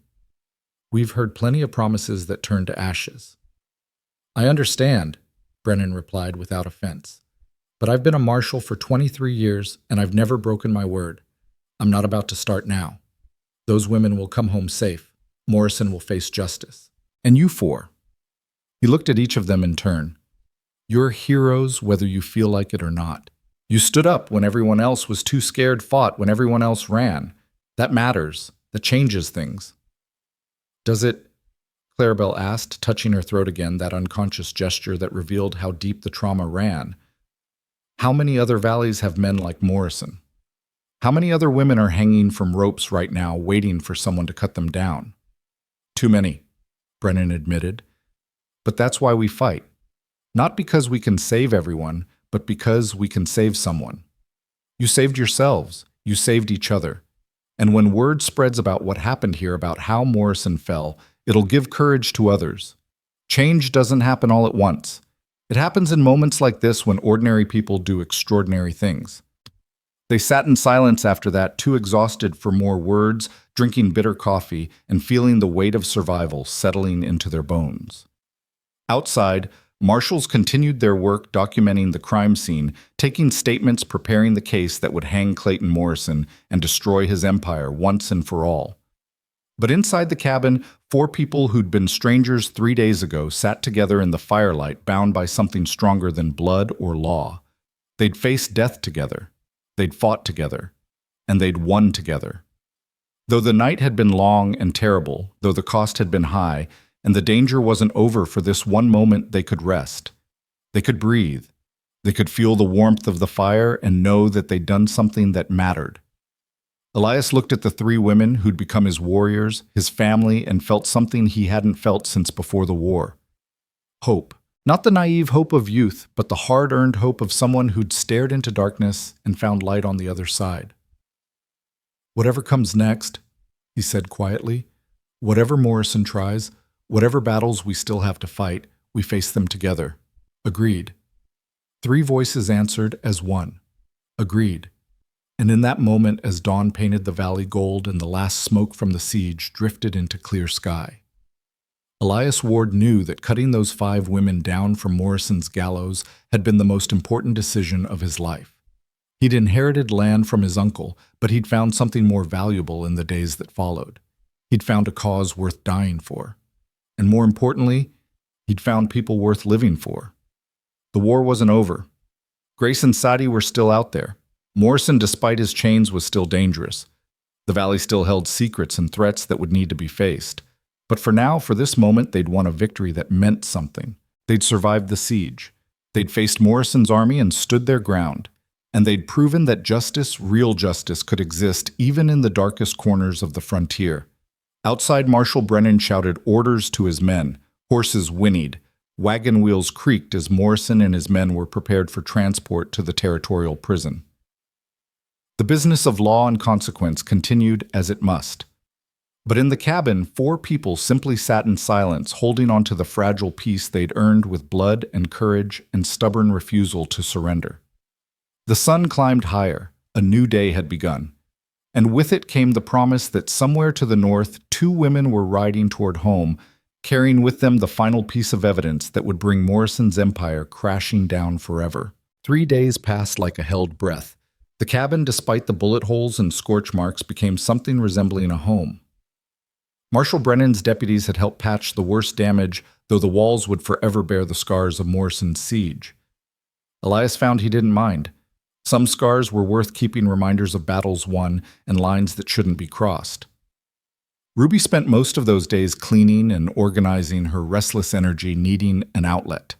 She scrubbed bloodstains from the floorboards, mended torn curtains, and cooked meals that tasted better than anything Elias had eaten since before the war. Domestic work seemed to calm her, gave her hands something to do besides shake. Clarabelle maintained watch rotations with military precision, never quite trusting that Morrison's reach had truly been cut short. She positioned herself at different windows throughout the day, rifle always within arm's reach, eyes constantly scanning the tree line. At night, she barely slept, startling awake at every sound. Violet disappeared for hours at a time, scouting the surrounding territory, checking the routes Grace and Sadi would likely use on their return. She moved through the forest like she was part of it, and always came back with information about marshal patrols, about Morrison's remaining men who'd escaped capture, about the mood in the nearby town, where news of the judge's arrest had spread like wildfire. And Elias worked on the land, repairing fences, clearing brush, doing the simple physical labor that had drawn him west in the first place. His hands remembered this kind of work from childhood, from summers spent on his grandfather's farm before the war had taken him away. There was peace in it, a rhythm that soothed parts of him that 4 years of killing had broken. On the morning of the 4th day, Violet returned from her dawn patrol with news that changed everything. "Riders coming from the north," she announced, slipping through the door so quietly that Ruby dropped the pan she'd been washing. 3 horses moving carefully, but not hiding. It's them. Grace and Sadi, and they've got someone with them. Elias felt his heart rate spike. Any sign of pursuit? Marshal escort about a mile back, keeping their distance like Brennan promised. But there's something else. Violet's face was troubled. They're being followed by someone who isn't a marshal. Single rider staying out of sight, keeping pace. Professional. I couldn't get close enough to identify them. Clarabelle was already checking her rifle, her movements sharp and efficient. Could be one of Morrison's men looking for revenge or trying to silence Eleanor before she can testify. Or it could be someone Morrison hired, Ruby added darkly. He's got money stashed somewhere. Everyone knows that. Enough to hire the kind of killer who'd take on this job even with marshals involved. Elias made a quick decision. Violet, you're the best tracker.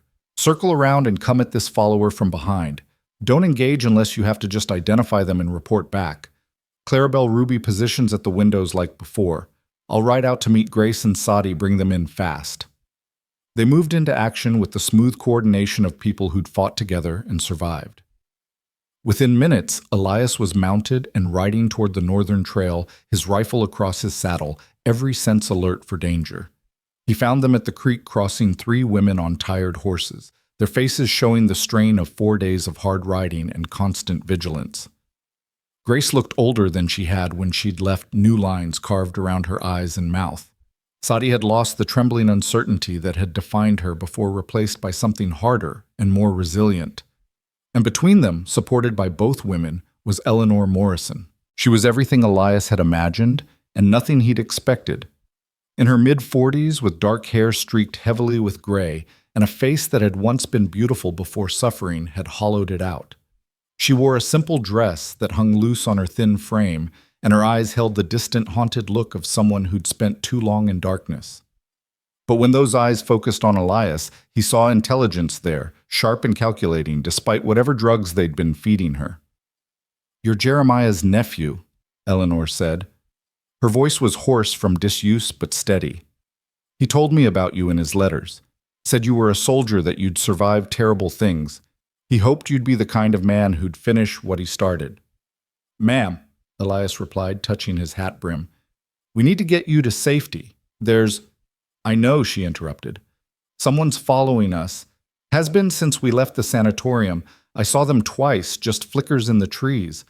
Clayton's work, no doubt. He always was thorough about tying up loose ends." Grace leaned forward in her saddle, exhaustion evident in every line of her body. "The marshals secured the sanatorium like they promised, but someone got word to Morrison's people before we could leave. We've been riding hard for 2 days straight, changing routes, doubling back. We thought we'd lost them, but whoever it is, they're good," Sadi finished. The young woman's voice was different now, harder. The journey had changed, her burned away the last traces of the frightened girl who'd hung from Morrison's gallows. "They're patient, careful, not trying to take us, just tracking us, waiting for the right moment." Elias's mind raced through possibilities and tactics. "We need to move now. Get you 3 back to the cabin where we can defend you properly. Violet's circling around to identify the follower. The marshals are—" A gunshot cracked through the forest, sharp and clear. Not close, but not far enough away to be comforting. Then another shot, and another, the reports echoing off the valley walls. Violet's voice carried through the trees, high and urgent. "Contact sniper in the rocks. I'm pinned down." Elias didn't hesitate. "Grace, get Eleanor to the cabin now. Sadi, go with them. I'm going after Violet." "Like hell you are," Grace said, but she was already turning her horse, already moving. She understood that arguing wasted time they didn't have. Elias wheeled his mount and kicked it into a gallop, heading toward the sound of gunfire. Behind him, he heard the women's horses splashing across the creek, heard Grace's voice calling orders to Sadi, heard Eleanor's surprisingly strong voice saying something about cover and defensive positions. The gunfire had stopped by the time Elias reached the rocky outcropping where Violet had taken cover. He found her pressed against a boulder, blood trickling from a graze on her shoulder, her eyes scanning the hillside above with lethal focus. "One shooter," she reported quietly, economically, like she was giving a military briefing. "Up in those rocks, maybe 300 yards, good position, excellent sight lines, professional work. They had me dead to rights twice, but they're not trying to kill. They're hurting." "Hurting us where?" "Back toward the cabin, I think. Pushing us into a kill box maybe, or just keeping us contained until—" Another shot rang out, this one striking the boulder inches from Violet's head. Rock chips sprayed and she ducked instinctively. But Elias had seen the muzzle flash, had marked the position. The shooter was moving, relocating after each shot to avoid return fire. Whoever this was, they knew what they were doing. "Can you ride?" Elias asked. Violet nodded, teeth gritted against the pain in her shoulder. "It's just a graze. I've had worse." Then we fall back to the cabin. This person wants us contained, we give them what they want. But we do it on our terms in a place we can defend. They mounted and rode hard, keeping to cover when possible, moving fast enough to make difficult targets. 2 more shots followed them both, near misses that kicked up dirt but didn't find flesh. The shooter was good, but even the best couldn't guarantee hits on fast-moving targets through dense forest. The cabin came into view, and Elias felt a strange sense of relief. The The bullet-scarred walls, the patched roof, the defensive positions they'd built during the siege, it had become a fortress, a place where they'd already won one impossible battle. If they had to make another stand, at least it would be here on ground they knew. Grace had gotten Eleanor inside. Elias could see movement through the windows, silhouettes taking up defensive positions. Ruby appeared in the doorway, her red hair bright in the morning sun, her rifle ready. "Sniper," she called. "In the hills." Elias confirmed, dismounting quickly and helping Violet down. "Professional work. Not trying to kill, just contain and herd. Someone's playing a longer game here." They got inside and barred the door. Eleanor sat by the fireplace, a blanket around her shoulders, despite the warmth her hands wrapped around a cup of coffee Grace had made. She looked impossibly fragile, but her eyes were alert, tracking everything. "I know who it is," Eleanor said quietly, and the room fell silent. "The sniper. I know who Clayton sent." Everyone turned to look at her. She took a sip of coffee, her hands shaking slightly, and continued. "Before Clayton became a judge, before he built his empire, he was a bounty hunter, the best in 3 territories. He had a partner, a man named Silas Cord. Where Clayton was cruel, Silas was efficient. Where Clayton enjoyed the suffering, Silas just did the work. They made a fortune together, tracking down fugitives, bringing in wanted men dead or alive." "What happened to this Cord?" Clarabelle asked. "Clayton betrayed him," Eleanor said simply. "Set him up to take the fall for a murder Clayton committed. Silas spent 5 years in territorial prison. When he got out, Clayton bought his loyalty back with money and promises. Now Silas does Clayton's wet work, the jobs that are too dirty even for men like Sheriff Dalton. If Silas is here, it's because Clayton hired him before he was arrested, probably as insurance, a backup plan in case everything went wrong." Elias moved to the window, peering through a gap in the shutters toward the hills where the sniper was positioned. "What's Cord's play? Why hurt us instead of just killing us?" "Because Clayton doesn't just want us dead," Eleanor said, and there was bitter knowledge in her voice, the understanding of a woman who'd been married to a monster for 20 years. "He wants us to suffer first. He wants us to know we've lost, wants us to feel hope drain away before the end comes. That's always been his way. The hanging, leaving those women alive long enough to strangle slowly, that was pure Clayton. Silas is just following orders." Grace knelt beside Eleanor, taking her hand gently. "We're not going to let that happen. Marshal Brennan and his men are out there. They'll find Cord, arrest him." "You don't understand," Eleanor interrupted, her voice strengthening. "Silas isn't here to kill us before we testify. He's here to send a message. Clayton's in chains, but his empire isn't dead yet. He's got money, allies, people who owe him favors. He's going to use all of it to escape, or to corrupt the trial, or to have us killed before we can speak against him. Silas is just the opening move." A chill ran through the cabin. They'd thought the hard part was over, thought that with Morrison arrested and the marshals involved, justice was inevitable. But Eleanor's words painted a different picture, one where Morrison's defeat was temporary, where the real battle was just beginning. Ruby moved to the table where they'd laid out all of Jeremiah's evidence, all the documents that proved Morrison's crimes. "Then we make sure the trial happens fast, before Morrison can organize a defense or an escape. We get this evidence to the territorial court, we get you and the rest of us on the stand, and we bury him so deep he never sees daylight again." "The territorial court is 3 weeks away," Clarabelle pointed out.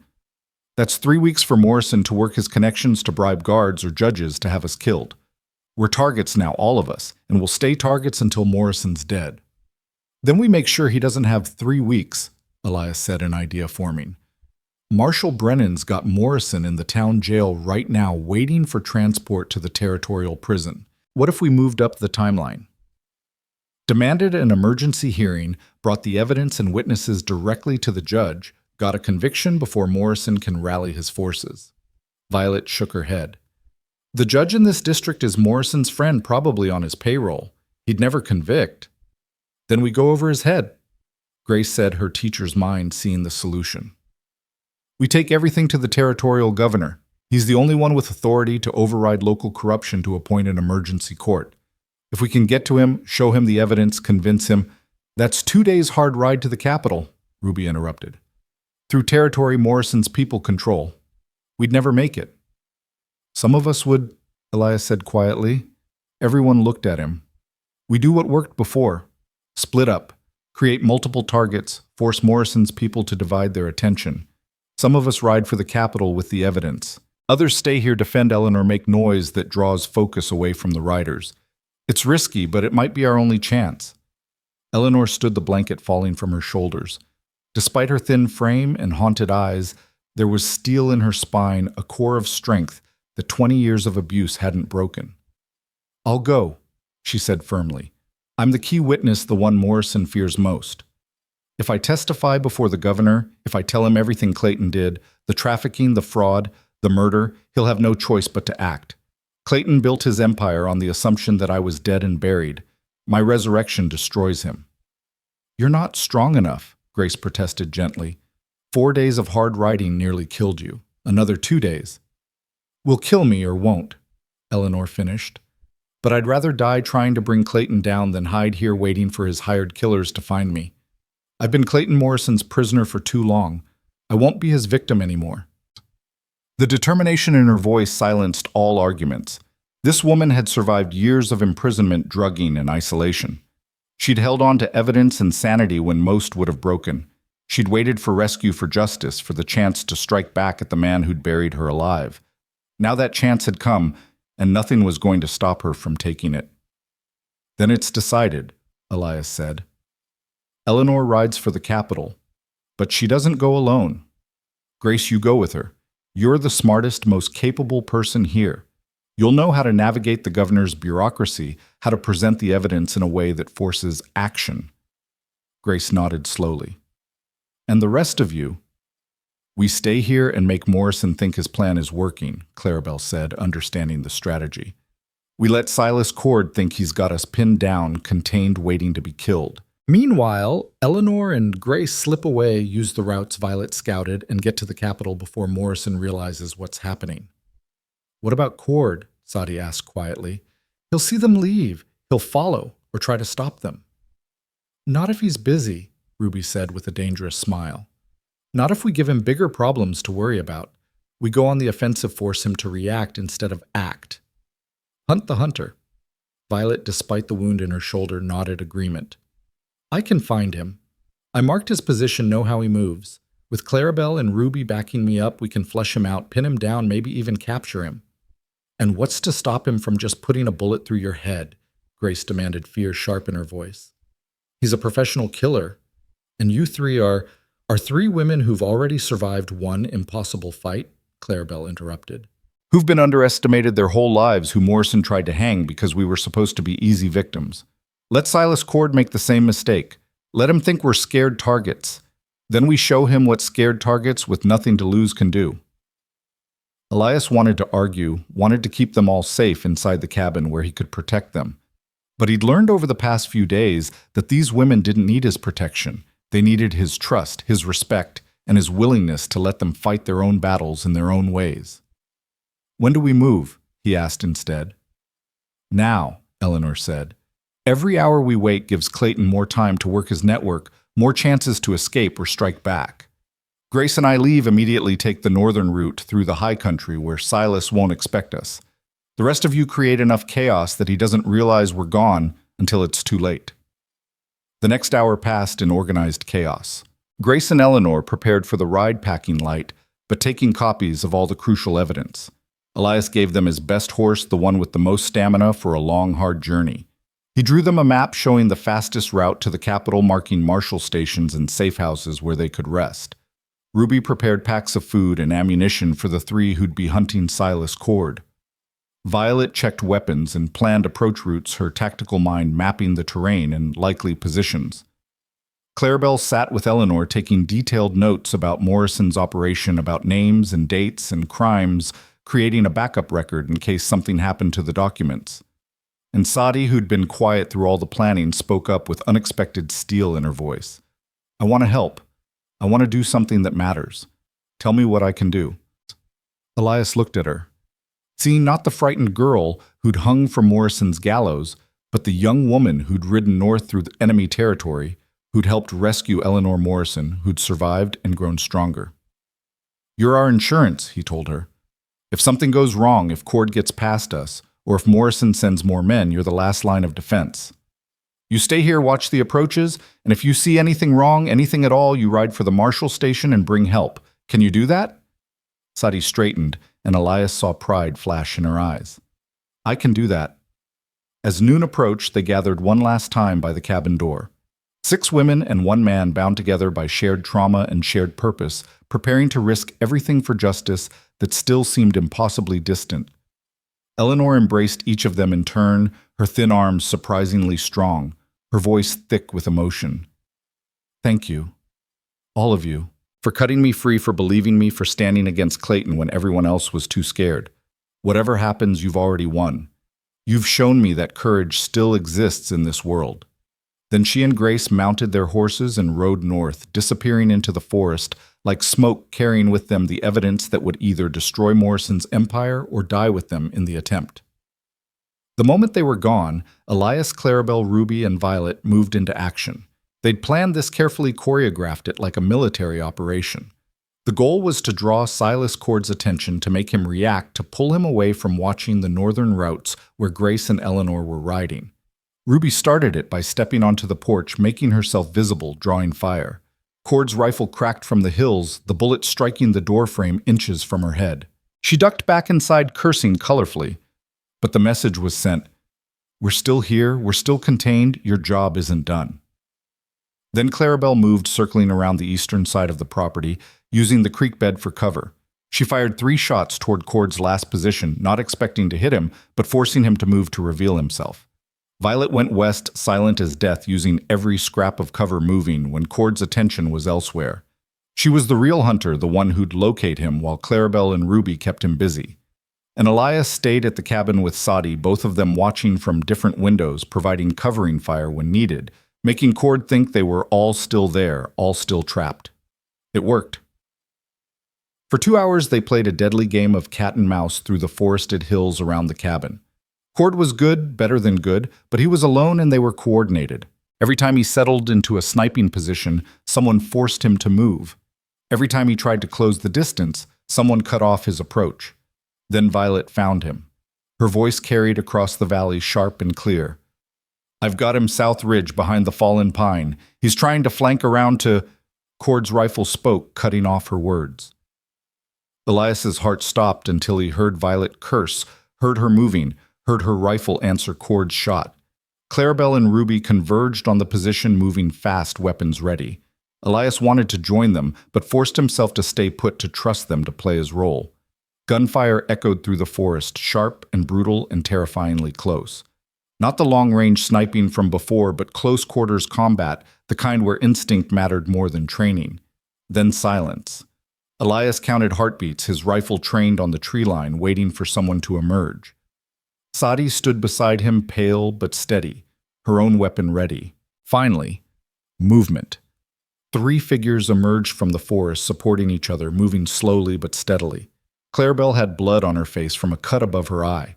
Ruby was limping, favoring her left leg, and Violet held her wounded shoulder, fresh blood seeping through the bandage.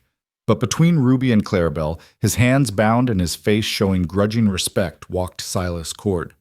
He was older than Elias expected, maybe 60, with gray hair and the weathered face of a man who'd spent his life outdoors. He moved with the careful precision of a professional, even in capture, his eyes constantly assessing, looking for opportunities.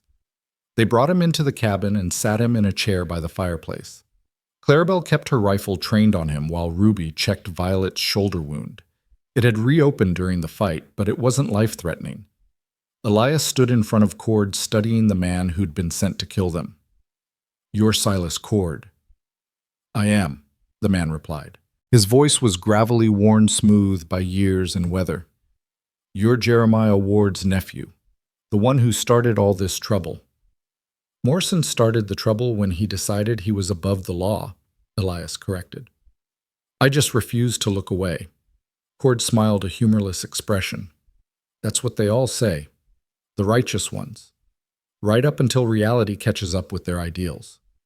"Is that what happened to you?" Clarabelle asked sharply. "Reality caught up. Is that why you work for a man who traffics women and murders anyone who opposes him?" Something flickered in Cord's eyes. Not quite shame, but close to it. I work for Morrison because he pays well, and because I owe him. Simple as that. He betrayed you, Violet said quietly from where Ruby was bandaging her shoulder. Sent you to prison for his crimes. What kind of debt does that create? The kind you don't understand, Cord replied. Morrison may have betrayed me once, but he's also the only person who gave me work when I got out. Nobody else wanted an ex-con bounty hunter. Morrison didn't care about my past, only about what I could do for him. That's worth something. Ruby finished with Violet's bandage and turned to face Cord, her hands on her hips. It's worth becoming a murderer. Worth hunting down women who've already been tortured. Worth helping a monster stay in power. I don't make moral judgments, Cord said flatly. I do jobs. Morrison hired me to contain you to make sure you didn't escape before he could arrange your deaths. That's the job I was doing. Was, Elias emphasized. Past tense. That job's done now. You're captured Morrison's in chains, and his empire is crumbling. Whatever loyalty you think you owe him, it's time to let it go. Cord leaned back in the chair, studying each of them with professional interest. You think you've won. You think because Morrison's arrested and you've got your evidence that justice will be served. You're naive. Morrison's been building his network for 20 years. He's got judges, lawyers, politicians, all bought and paid for. Even if his wife testifies, even if you present your evidence, he'll find a way to slip through. Men like Morrison always do. Not this time, Clarabelle said firmly. This time he pushed too far. This time he left witnesses alive. And this time those witnesses aren't going to stop fighting until he's dead. Cord's expression shifted slightly, showing something that might have been respect. You're serious. You actually believe you can win. We already have, Violet said quietly. We survived. We're still here, still fighting, still standing. That's the victory Morrison can't take away from us. For a long moment, Cord sat in silence, his experienced eyes moving from face to face, reading the determination there. Then he sighed long and deep, like a man setting down a weight he'd carried too long. There's something you should know, he said finally. Something Morrison told me before he was arrested. He's got a contingency plan, a way to escape from the jail before the marshals can transport him to territorial prison. He's got help on the inside guards he's bought over the years. Tonight, when the shift changes, they're going to stage a break. Morrison will disappear, and by the time anyone realizes what happened, he'll be across the border into Mexico with enough money to live like a king. The cabin fell silent, except for the crackle of the fire. Everyone was thinking the same thing. If Morrison escaped, everything they'd fought for would be meaningless. He'd be beyond the reach of American law, free to rebuild his empire, somewhere else free to hurt more people. When tonight? Elias demanded. What time? Midnight. When the guard rotation changes and there's confusion about who's responsible for what, Morrison's people will use that window to get him out. I was supposed to have you all dead by then to eliminate the primary witnesses before the escape. That was the plan. But you failed, Ruby pointed out. I did, Cord agreed. Which means Morrison's plan is compromised. When I don't report in, he'll know something went wrong. He might advance the timeline, might call it off, might do something unpredictable. Cornered animals are dangerous, and Morrison's never been more cornered than he is right now. Elias made a decision. Sadi, ride for the marshal station. Tell Brennan about the escape plan. Tell him to move Morrison immediately. Clarabelle, Ruby, Violet. We're riding into town. If Morrison's going to make a break for it, we're going to be there to stop him. And what about me? Cord asked. Elias considered the man who'd tried to kill them, who'd been loyal to Morrison despite betrayal, who'd just revealed his employer's escape plan. He was an enigma, a professional killer with a code that made no sense and perfect sense all at once. You're coming with us, Elias decided. You know Morrison's network, his safe houses, his escape routes. If he does get away, you're going to help us find him. Consider it payment for not hanging you alongside Morrison when this is over. Cord smiled, and this time it reached his eyes. Fair enough. But you should know Morrison won't go quietly. He'll fight, and he'll take as many people down with him as he can. The man you're riding toward isn't the civilized judge who presides over court. He's the monster underneath the one who's been wearing a mask for 20 years. When that mask comes off, people die. Then it's a good thing we've got experience with monsters, Clarabelle said, checking her rifle one final time. We've been fighting them all week. They mounted up as the sun began its descent toward the horizon. 4 riders and 1 prisoner heading toward town, toward Morrison, toward the final confrontation that would determine whether justice prevailed or died in the darkness. Behind them, Sadi rode hard for the marshal station, carrying a warning that might arrive in time or might be too late. And far to the north, Grace and Eleanor pushed their horses through the high country, racing against time, and Morrison's reach carrying evidence that could destroy a monster or die with them in the wilderness. The pieces were in motion. The endgame had begun, and by the time the moon rose over the valley that night, either Morrison's empire would fall forever or it would rise from the ashes stronger and more terrible than before. Elias Ward, who'd come to this valley seeking peace, rode toward war one more time. But this time, he wasn't fighting for land or politics or the abstract concepts that had defined the Civil War. This time, he was fighting for 5 women who'd been hanged and cut down, for a woman buried alive by her own husband, for justice that existed beyond badges and courtrooms.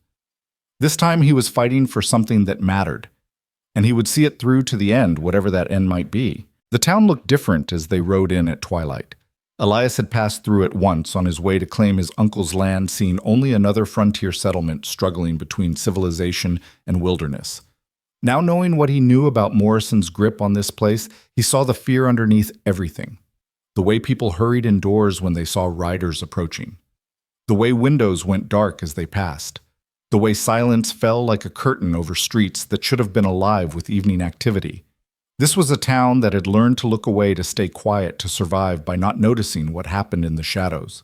Morrison had ruled here for so long that resistance had become unthinkable. Until now. The jail stood at the center of town, a solid brick building that had probably once represented justice, but had become just another tool of Morrison's tyranny. Light spilled from the windows, and Elias could see figures moving inside guards. Deputies, men whose loyalty to Morrison had been purchased with money and fear. They dismounted a block away in the alley behind the general store, where darkness would hide their approach. Silas Cord, his hands still bound but his eyes sharp with professional interest, studied the jail with the practiced gaze of someone who'd broken people out of similar buildings. 2 guards at the front entrance, probably 3 more inside, he said quietly. The cell block is in the back, separated by a reinforced door. Morrison will be in the last cell, the one farthest from the entrance. That's where they put the high-value prisoners. How do you know the layout so well? Ruby asked suspiciously. Cord's smile was grim. Because Morrison and I used this jail for our operations. Holding cells for women, we were moving interrogation rooms where we could work on people without witnesses. I know every inch of that building. The casual way he said it, the admission of torture and trafficking, made Elias's stomach turn. But he needed Cord's knowledge, needed to understand what they were walking into. The escape plan? Elias pressed. How's it supposed to work? Shift change happens at midnight. For about 10 minutes, there's confusion about who's responsible for what. The guards Morrison bought will use that window to unlock his cell, get him out through the back door. There's a horse waiting in the alley, fresh and fast. By the time anyone notices he's gone, Morrison will be 5 miles away and moving toward the border. Clarabelle checked her revolver, her movements precise and controlled. Then we get there before midnight. We get inside, we secure Morrison, and we wait for Marshal Brennan to arrive with reinforcements. 4 of us against how many? Violet asked. Her shoulder was still bleeding through the bandage, but her voice remained steady. Even with the element of surprise, those are long odds. 5 of us, Cord corrected. Everyone turned to look at him. He shrugged as much as his bound hands allowed. You want to stop Morrison from escaping? You need someone who knows the building, knows the guards, knows how they think. Cut me loose, give me a weapon, and I'll help you take that jail. Why would you do that? Ruby demanded. An hour ago you were trying to kill us. Now you want to help us stop your employer from escaping. What changed? Cord was quiet for a moment, his weathered face showing something that might have been shame. I've done terrible things for Morrison, things I justified by telling myself I was just following orders, just doing a job. But watching you fight, watching you refuse to quit, even when you should have been dead, it reminded me of something I'd forgotten. That some fights matter more than money. That some lines, once you cross them, you can't ever really come back from. He looked at each of them in turn. I can't undo what I've done. Can't bring back the women Morrison sold, can't take back the bullets I put in people who didn't deserve them. But maybe I can stop him from hurting anyone else. Maybe that's worth something. Elias studied the man who'd hunted them, who'd served Morrison loyally despite betrayal, who was now offering to turn against his employer. Trust was a luxury they couldn't afford, but desperation made strange alliances necessary. Ruby cut him loose, Elias decided. But Cord, if you betray us, if this is some kind of trick, I'll put a bullet in you myself. Understand? Understood, Cord replied simply. Ruby cut the ropes binding his hands, and Clarabelle reluctantly handed him one of their spare revolvers. Cord checked it with professional efficiency, then looked at Elias with something like respect. You're trusting me with your lives. That means something. I won't waste it. They moved through the darkening streets like ghosts. 5 figures with weapons and purpose heading toward the jail where a monster waited in chains. As they approached, Elias could see the building more clearly. The front entrance had 2 guards, as Cord predicted, both armed with rifles, both looking bored and comfortable. They didn't expect trouble. Why would they? Morrison's power had gone unchallenged for so long that the idea of an assault on his jail was unthinkable. Back entrance, Cord whispered, leading them around to the alley behind the jail. Only 1 guard usually, and he's often drunk by this time of night. Morrison lets him drink because he's loyal, and loyalty matters more than competence. They found the guard exactly where Cord said he'd be, leaning against the wall, a bottle in one hand and his rifle propped beside him. He was singing quietly to himself some bawdy tune about a girl in San Francisco, completely unaware that death was approaching. Violet moved first, silent and lethal. Before the guard could react, she had a knife at his throat and her hand over his mouth. His eyes went wide with shock and fear. "Make a sound and you die," she whispered. "Nod if you understand." The guard nodded frantically. Violet looked to Elias for direction. "Is he one of Morrison's paid men?" Elias asked Cord. "He is. Frank Delaney. He's killed at least 3 people for Morrison that I know of. Buried them in unmarked graves out past the valley." The information should have made the decision easier, but Elias found himself hesitating.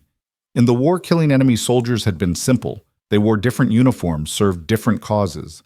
But this man, corrupt and murderous though he might be, wore no uniform. He was just another human being, scared and caught waiting to see if mercy or violence would find him. "Tie him up," Elias decided. "Gag him. We'll let the marshals deal with him." They bound Delaney with his own belt and bandana, leaving him in the alley where he couldn't raise an alarm. Then Cord opened the back door with a key he produced from somewhere, Elias didn't ask where, and they slipped inside. The interior of the jail smelled like sweat, tobacco, and despair. A narrow hallway led from the back entrance to the cell block, with 2 small rooms branching off, probably where Morrison had conducted his interrogations. Lamplight flickered from the main area ahead where the guards would be stationed. Cord held up a hand, signaling them to stop. He crept forward, peered around the corner, then returned. 3 guards in the main room playing cards. The door to the cell block is locked, and one of them has the key on his belt. Morrison's in there, probably sleeping or pretending to. "Can we take 3 guards quietly?" Ruby whispered. "Not without risk," Cord admitted, "but we don't need to. We need to lock this place down, secure all the entrances, and wait for Brennan. Morrison can't escape if he can't get out."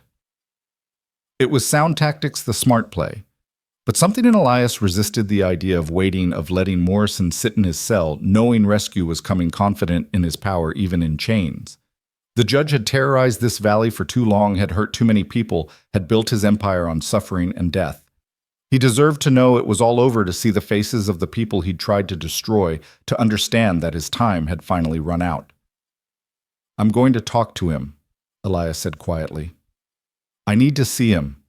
Need to let him know that Eleanor's testimony is on its way to the territorial governor, that his escape plan failed, that everything he built is collapsing." "That's not tactical," Cord protested. "That's emotional, and emotional decisions get people killed." "Maybe," Elias agreed. "But I didn't come here just to stop an escape. I came here to look a tyrant in the eye and tell him his reign is over. I came here for every woman he sold, every person he murdered, every life he destroyed. They deserve that moment, even if it's risky. Clarabelle put a hand on his shoulder. Then we do it together. We all deserve to see Morrison's face when he realizes he's lost. The decision made, they moved with coordinated precision. Cord entered the main room first, casual and confident, greeting the three guards like old friends. They looked up from their card game surprised but not alarmed. Cord didn't expect you until later. Boss, get impatient. Something like that, Cord replied, moving closer. Morrison wanted me to check on security before the shift change. You boys ready for tonight? The guards exchanged glances, uncertain how much Cord knew.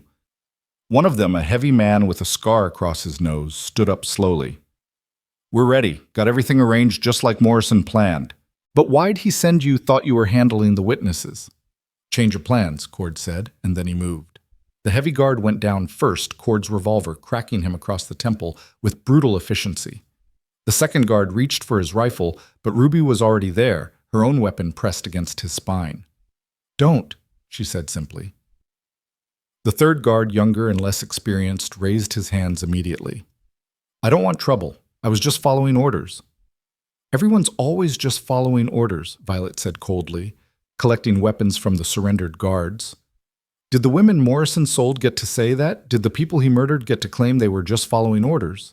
They tied the guards with their own belts and locked them in one of the interrogation rooms. Then Cord retrieved the key to the cell block from the heavy guard's belt, and they stood before the reinforced door that separated them from Clayton Morrison. Last chance to walk away, Cord said quietly. Once we go through that door, once Morrison sees you, there's no going back. He'll know his escape is compromised. He'll be dangerous in ways you can't predict. Good, Clarabelle said, and there was old anger in her voice, rage that had been building since the moment the noose had tightened around her neck. Let him be dangerous. Let him fight. I want him to know what it feels like to be helpless, to be at someone else's mercy, to face death and have no way out. Cord unlocked the door, and they entered the cell block. It was smaller than Elias expected, just 6 cells along one wall, 5 of them empty. The last cell, as Cord had predicted, held Clayton Morrison. The judge sat on his cot like he was holding court, his back straight, his face composed, his eyes sharp and calculating despite the chains around his wrists. He was a big man in his 50s with silver hair and the kind of face that inspired trust until you looked closer and saw the cruelty in his eyes, the casual way he assessed people as either useful or disposable. When he saw them enter, his expression didn't change. No surprise, no fear, just cold evaluation. Elias Ward, Morrison said, his voice smooth and cultured, and the women who should have died days ago. How persistent you've all been. Almost admirable if it wasn't so foolish. Your escape plan is finished, Elias said. Your guards are captured. Silas Cord has turned against you, and your wife is on her way to the territorial governor with evidence that will hang you 10 times over. For the first time, something flickered in Morrison's eyes. Not fear exactly, but recognition that his situation had shifted. Eleanor's alive then. I wondered if she'd finally found the courage to act or if someone had rescued her. Which was it? Does it matter?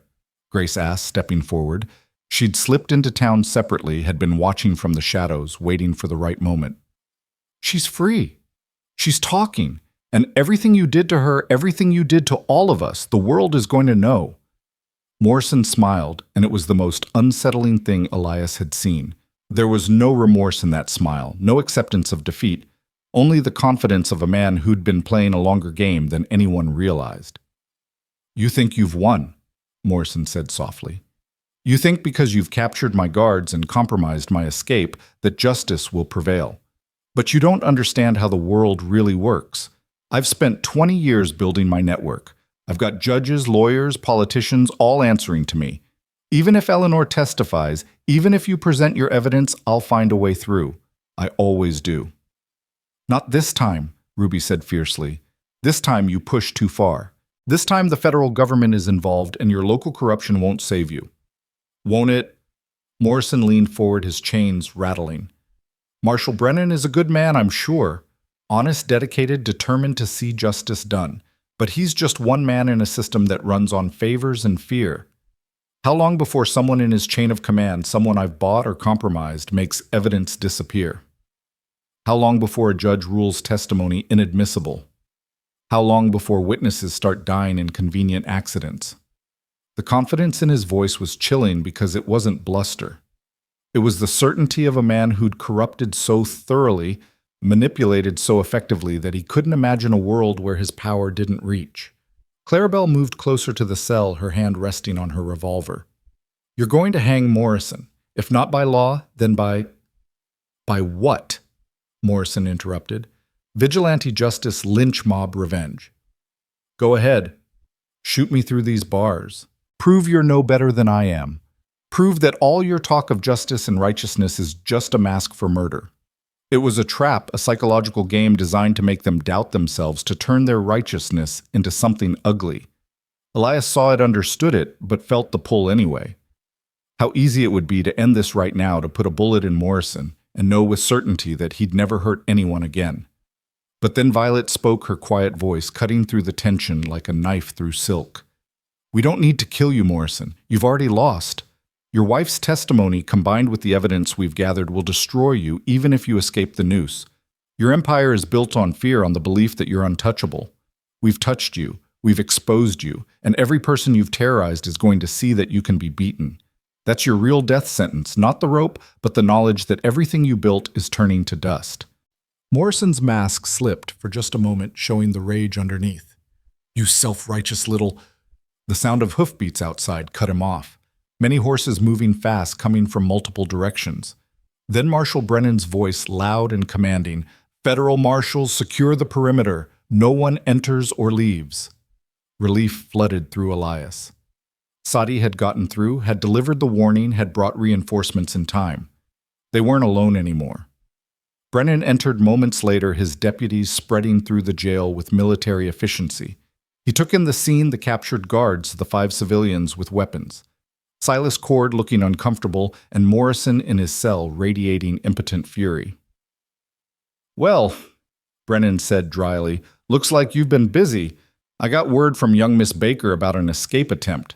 Good thing we arrived when we did." He looked at Morrison with something like disappointment.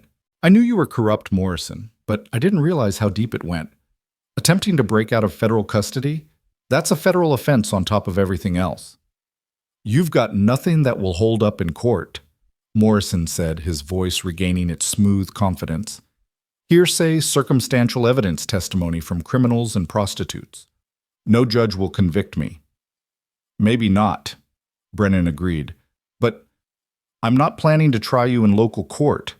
You're going to territorial prison tonight right now under heavy guard, and then you're going to stand trial before a federal judge appointed by the territorial governor.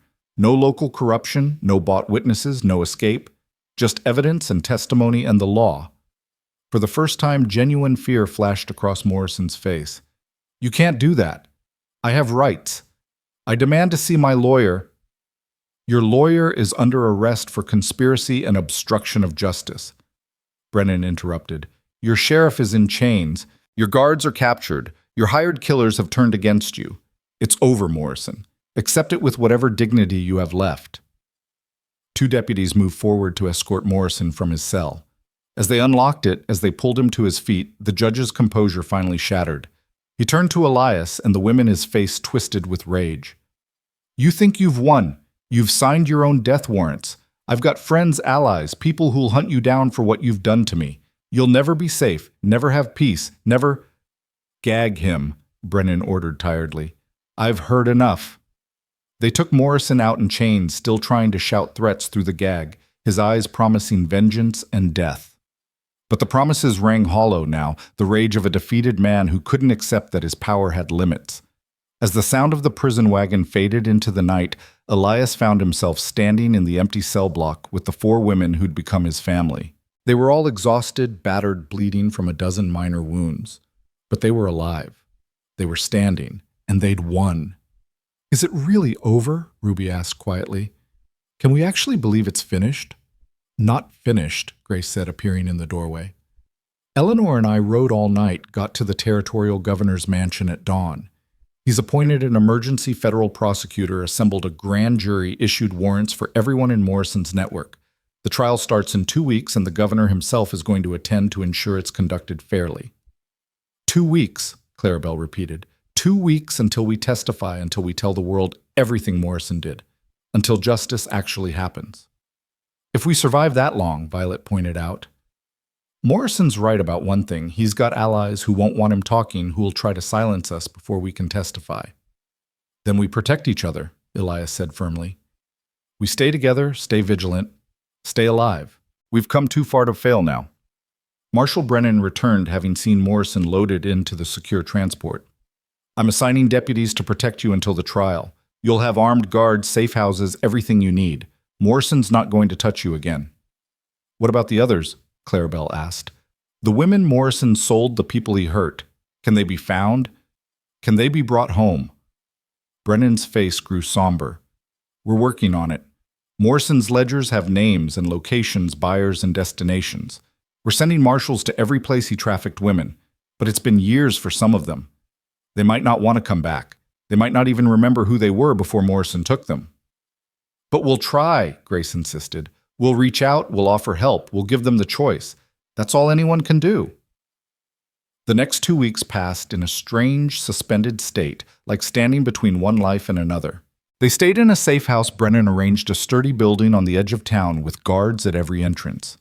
During the day, they prepared for the trial, going over testimony with the federal prosecutor, reviewing evidence, steeling themselves for the moment when they'd have to stand in court and relive their trauma for an audience of strangers. During the nights, they talked about what came after the trial, about what kind of lives they wanted to build, about whether they could ever truly feel safe again. Sadi spoke of wanting to be a teacher like Grace, of helping other young women who'd suffered what she'd suffered. Ruby talked about opening a boarding house for women escaping dangerous situations, a place where they could heal without judgment. Violet remained quiet about her plans, but Elias noticed her studying law books the prosecutor had brought, her sharp mind absorbing statutes and precedents. And Clarabelle sat on the porch each evening with Elias, watching the sun set over the valley, her hand unconsciously touching her throat, where the rope scar would never fully fade. I keep thinking about Annie, she said one night. The girl I saved, the reason Morrison hung me. I wonder if she's out there somewhere safe and free, living the life I gave her a chance to have. If she is, it's because of you, Elias replied, because you saw something wrong and couldn't walk away. That matters, Clarabelle.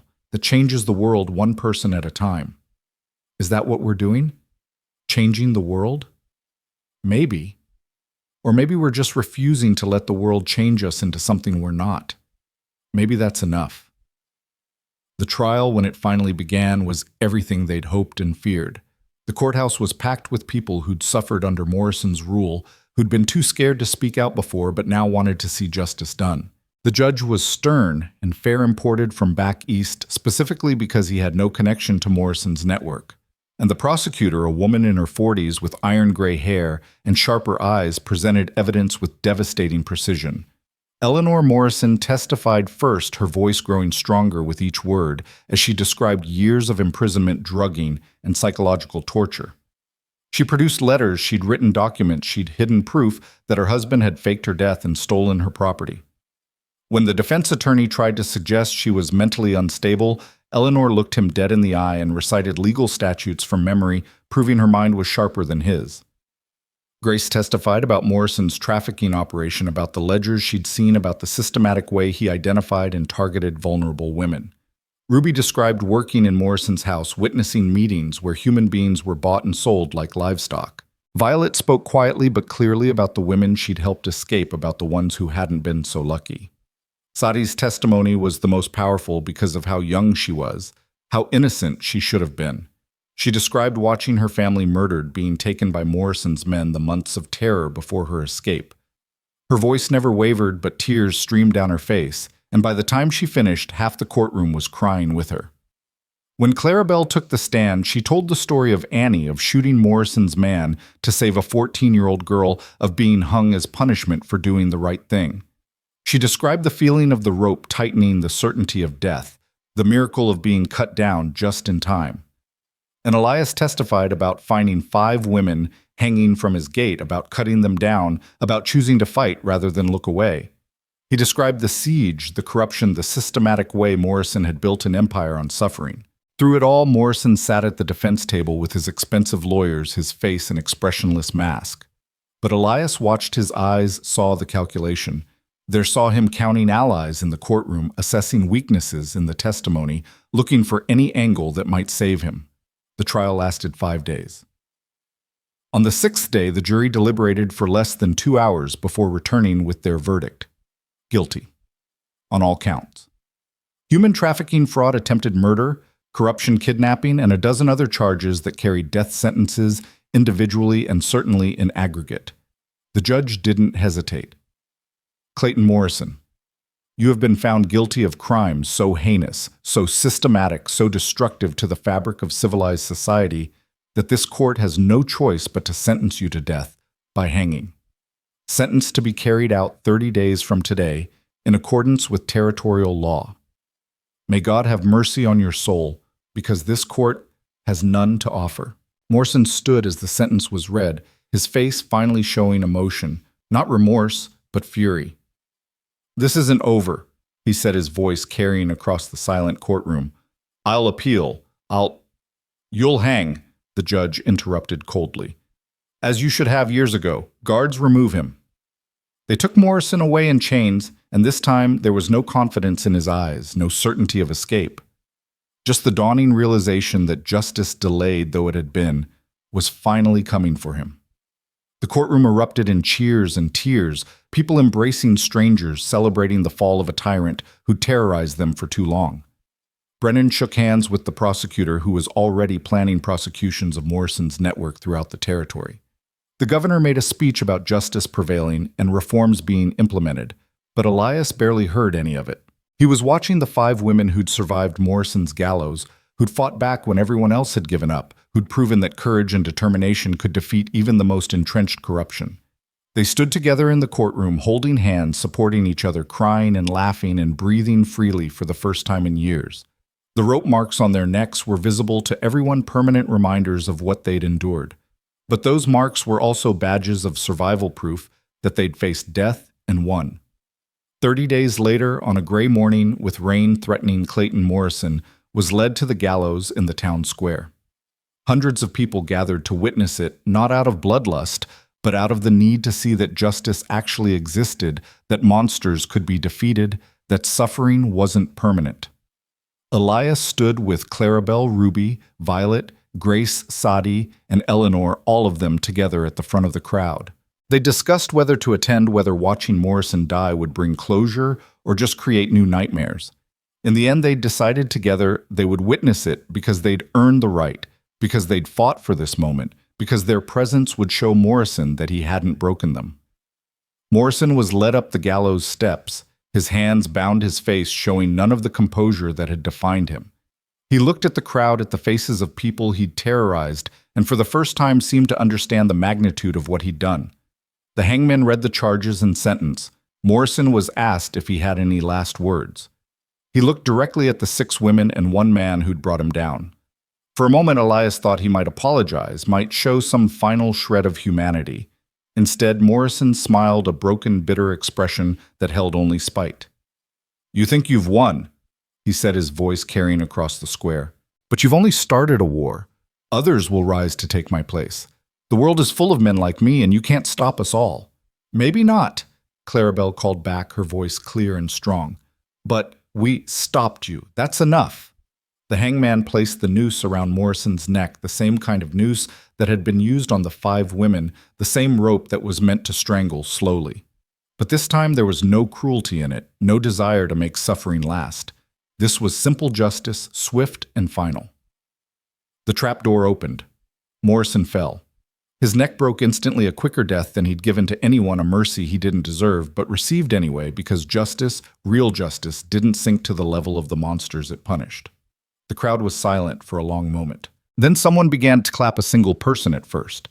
Then others joining in until the square filled with applause that wasn't celebrating death, but celebrating the end of fear, the restoration of justice, the knowledge that tyranny had limits. Elias felt Clarabelle take his hand, felt her squeeze it tightly. He looked at her and saw tears streaming down her face. Not tears of joy or satisfaction, but something more complex. Relief, maybe, or release. The letting go of a burden she'd carried since the moment the rope first tightened around her neck. "It's over," she whispered. It's really over. Yes, Elias agreed. It's over. They left the square together, all 7 of them walking away from the gallows and toward whatever came next. Behind them, workers began dismantling the scaffold that had taken Morrison's life. The square would be cleaned, returned to normal, the physical evidence of execution removed. But the memory would remain a reminder to anyone who might think about following Morrison's path. The weeks that followed were strange and wonderful and sometimes painful. Marshals tracked down women Morrison had sold, offering them freedom and assistance in returning home or starting new lives. Some accepted, grateful for rescue. Others, too traumatized or too changed by their experiences, chose to stay where they were. It was heartbreaking, but also their right. They'd been robbed of choice for so long that respecting their decisions, now even difficult ones, was the only way to honor their agency. Annie, the 14-year-old girl Clarabelle had saved, was found living with an aunt in Colorado. She sent a letter thanking Clarabelle, saying she was in school, learning to be a seamstress, building a life that Morrison couldn't touch.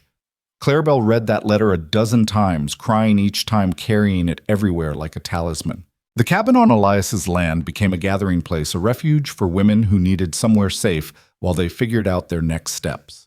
Grace organized it with her teacher's efficiency, creating schedules and systems that gave structure without imposing control.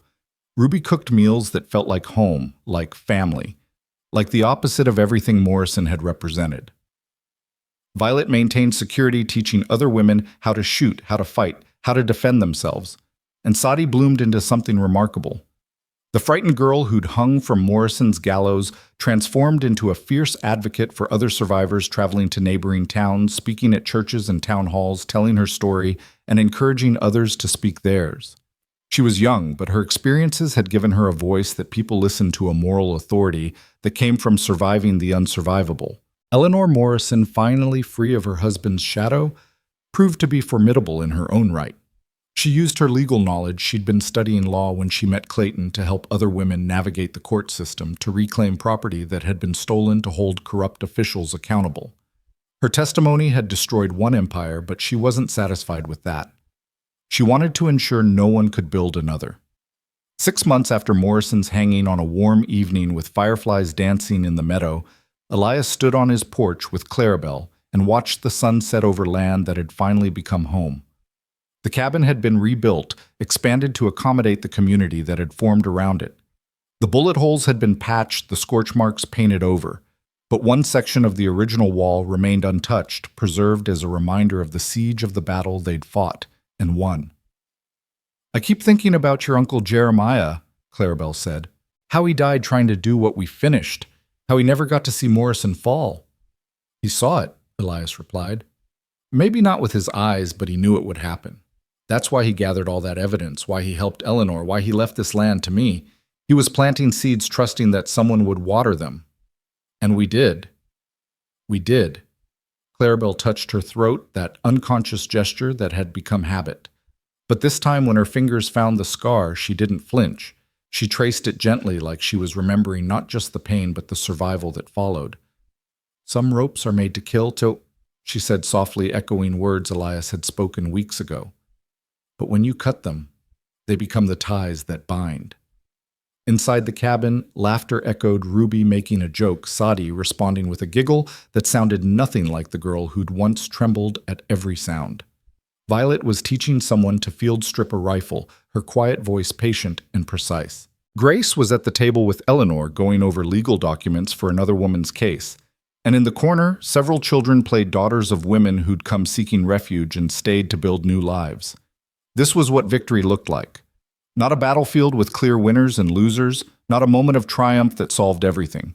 Just ordinary life lived by extraordinary people who'd survived something terrible and chosen to build something beautiful from the wreckage.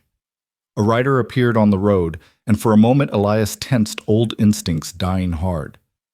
But it was just Silas Cord who'd taken up residence nearby, helping with security and slowly, painfully trying to atone for the things he'd done. He'd never be fully forgiven, never completely trusted. But he was trying, and sometimes trying was all anyone could do. Marshal Brennan visited, occasionally bringing news from his ongoing investigation of Morrison's network. Dozens of arrests had been made, hundreds of warrants issued. The corruption ran deeper than anyone had imagined, but it was being rooted out piece by piece, jurisdiction by jurisdiction. Justice was slow, but it was happening. And throughout the territory and towns and camps and settlements, people were talking about what had happened in this valley. About 5 women who'd been hung and refused to die. About a soldier who'd cut them down and chosen to fight. About ordinary people doing extraordinary things because someone had to, because looking away was no longer acceptable, because courage was contagious. Other women began coming forward with stories of abuse and trafficking. Other men chose to help instead of ignore. Other communities started demanding accountability from corrupt officials. The change was gradual, incremental, frustratingly slow. But it was real. As the stars emerged overhead, as the evening settled into night, Clarabelle leaned against the porch railing and smiled a real smile, unforced and genuine. "You know what the strangest part is," she said. "I'm happy. After everything that happened, after all the horror and pain and fear, I'm actually happy. We built something here, Elias, something that matters." "We did," he agreed, putting an arm around her shoulders. "And we'll keep building it. One day at a time, one person at a time, one life saved at a time." Behind them, Grace called out that dinner was ready. Ruby added something about the biscuits being hot if anyone wanted them. Violet appeared in the doorway, silhouetted against the warm light from inside, and gestured for them to come in.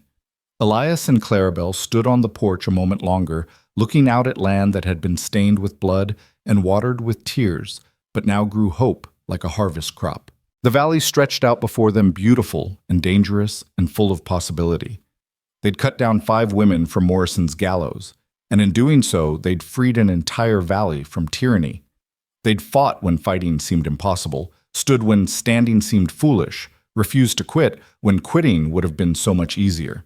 And now they had this family forged from pain, this community built on shared trauma and shared triumph, this life that proved some battles were worth fighting even when the odds were impossible. Some ropes were made to kill. But when you cut them, when you refused to let them be instruments of death, they became something else entirely. They became the ties that bound people together, the connections that turned strangers into family, the threads that wove individual survivors into something stronger than any of them could be alone. Elias Ward had come to this valley seeking peace. He'd found war instead, and in winning that war, he'd found something better than peace. He'd found purpose. He'd found family. He'd found a reason to keep going, to keep fighting, to keep believing that justice and courage and simple human decency still meant something in a world that often seemed designed to crush such things. As they turned to go inside to join the others around the dinner table to share a meal and stories and the warmth of being together, Elias looked back one last time at the horizon. Out there in the darkness, other tyrants ruled other valleys, other women hung from other ropes, other injustices waited to be challenged.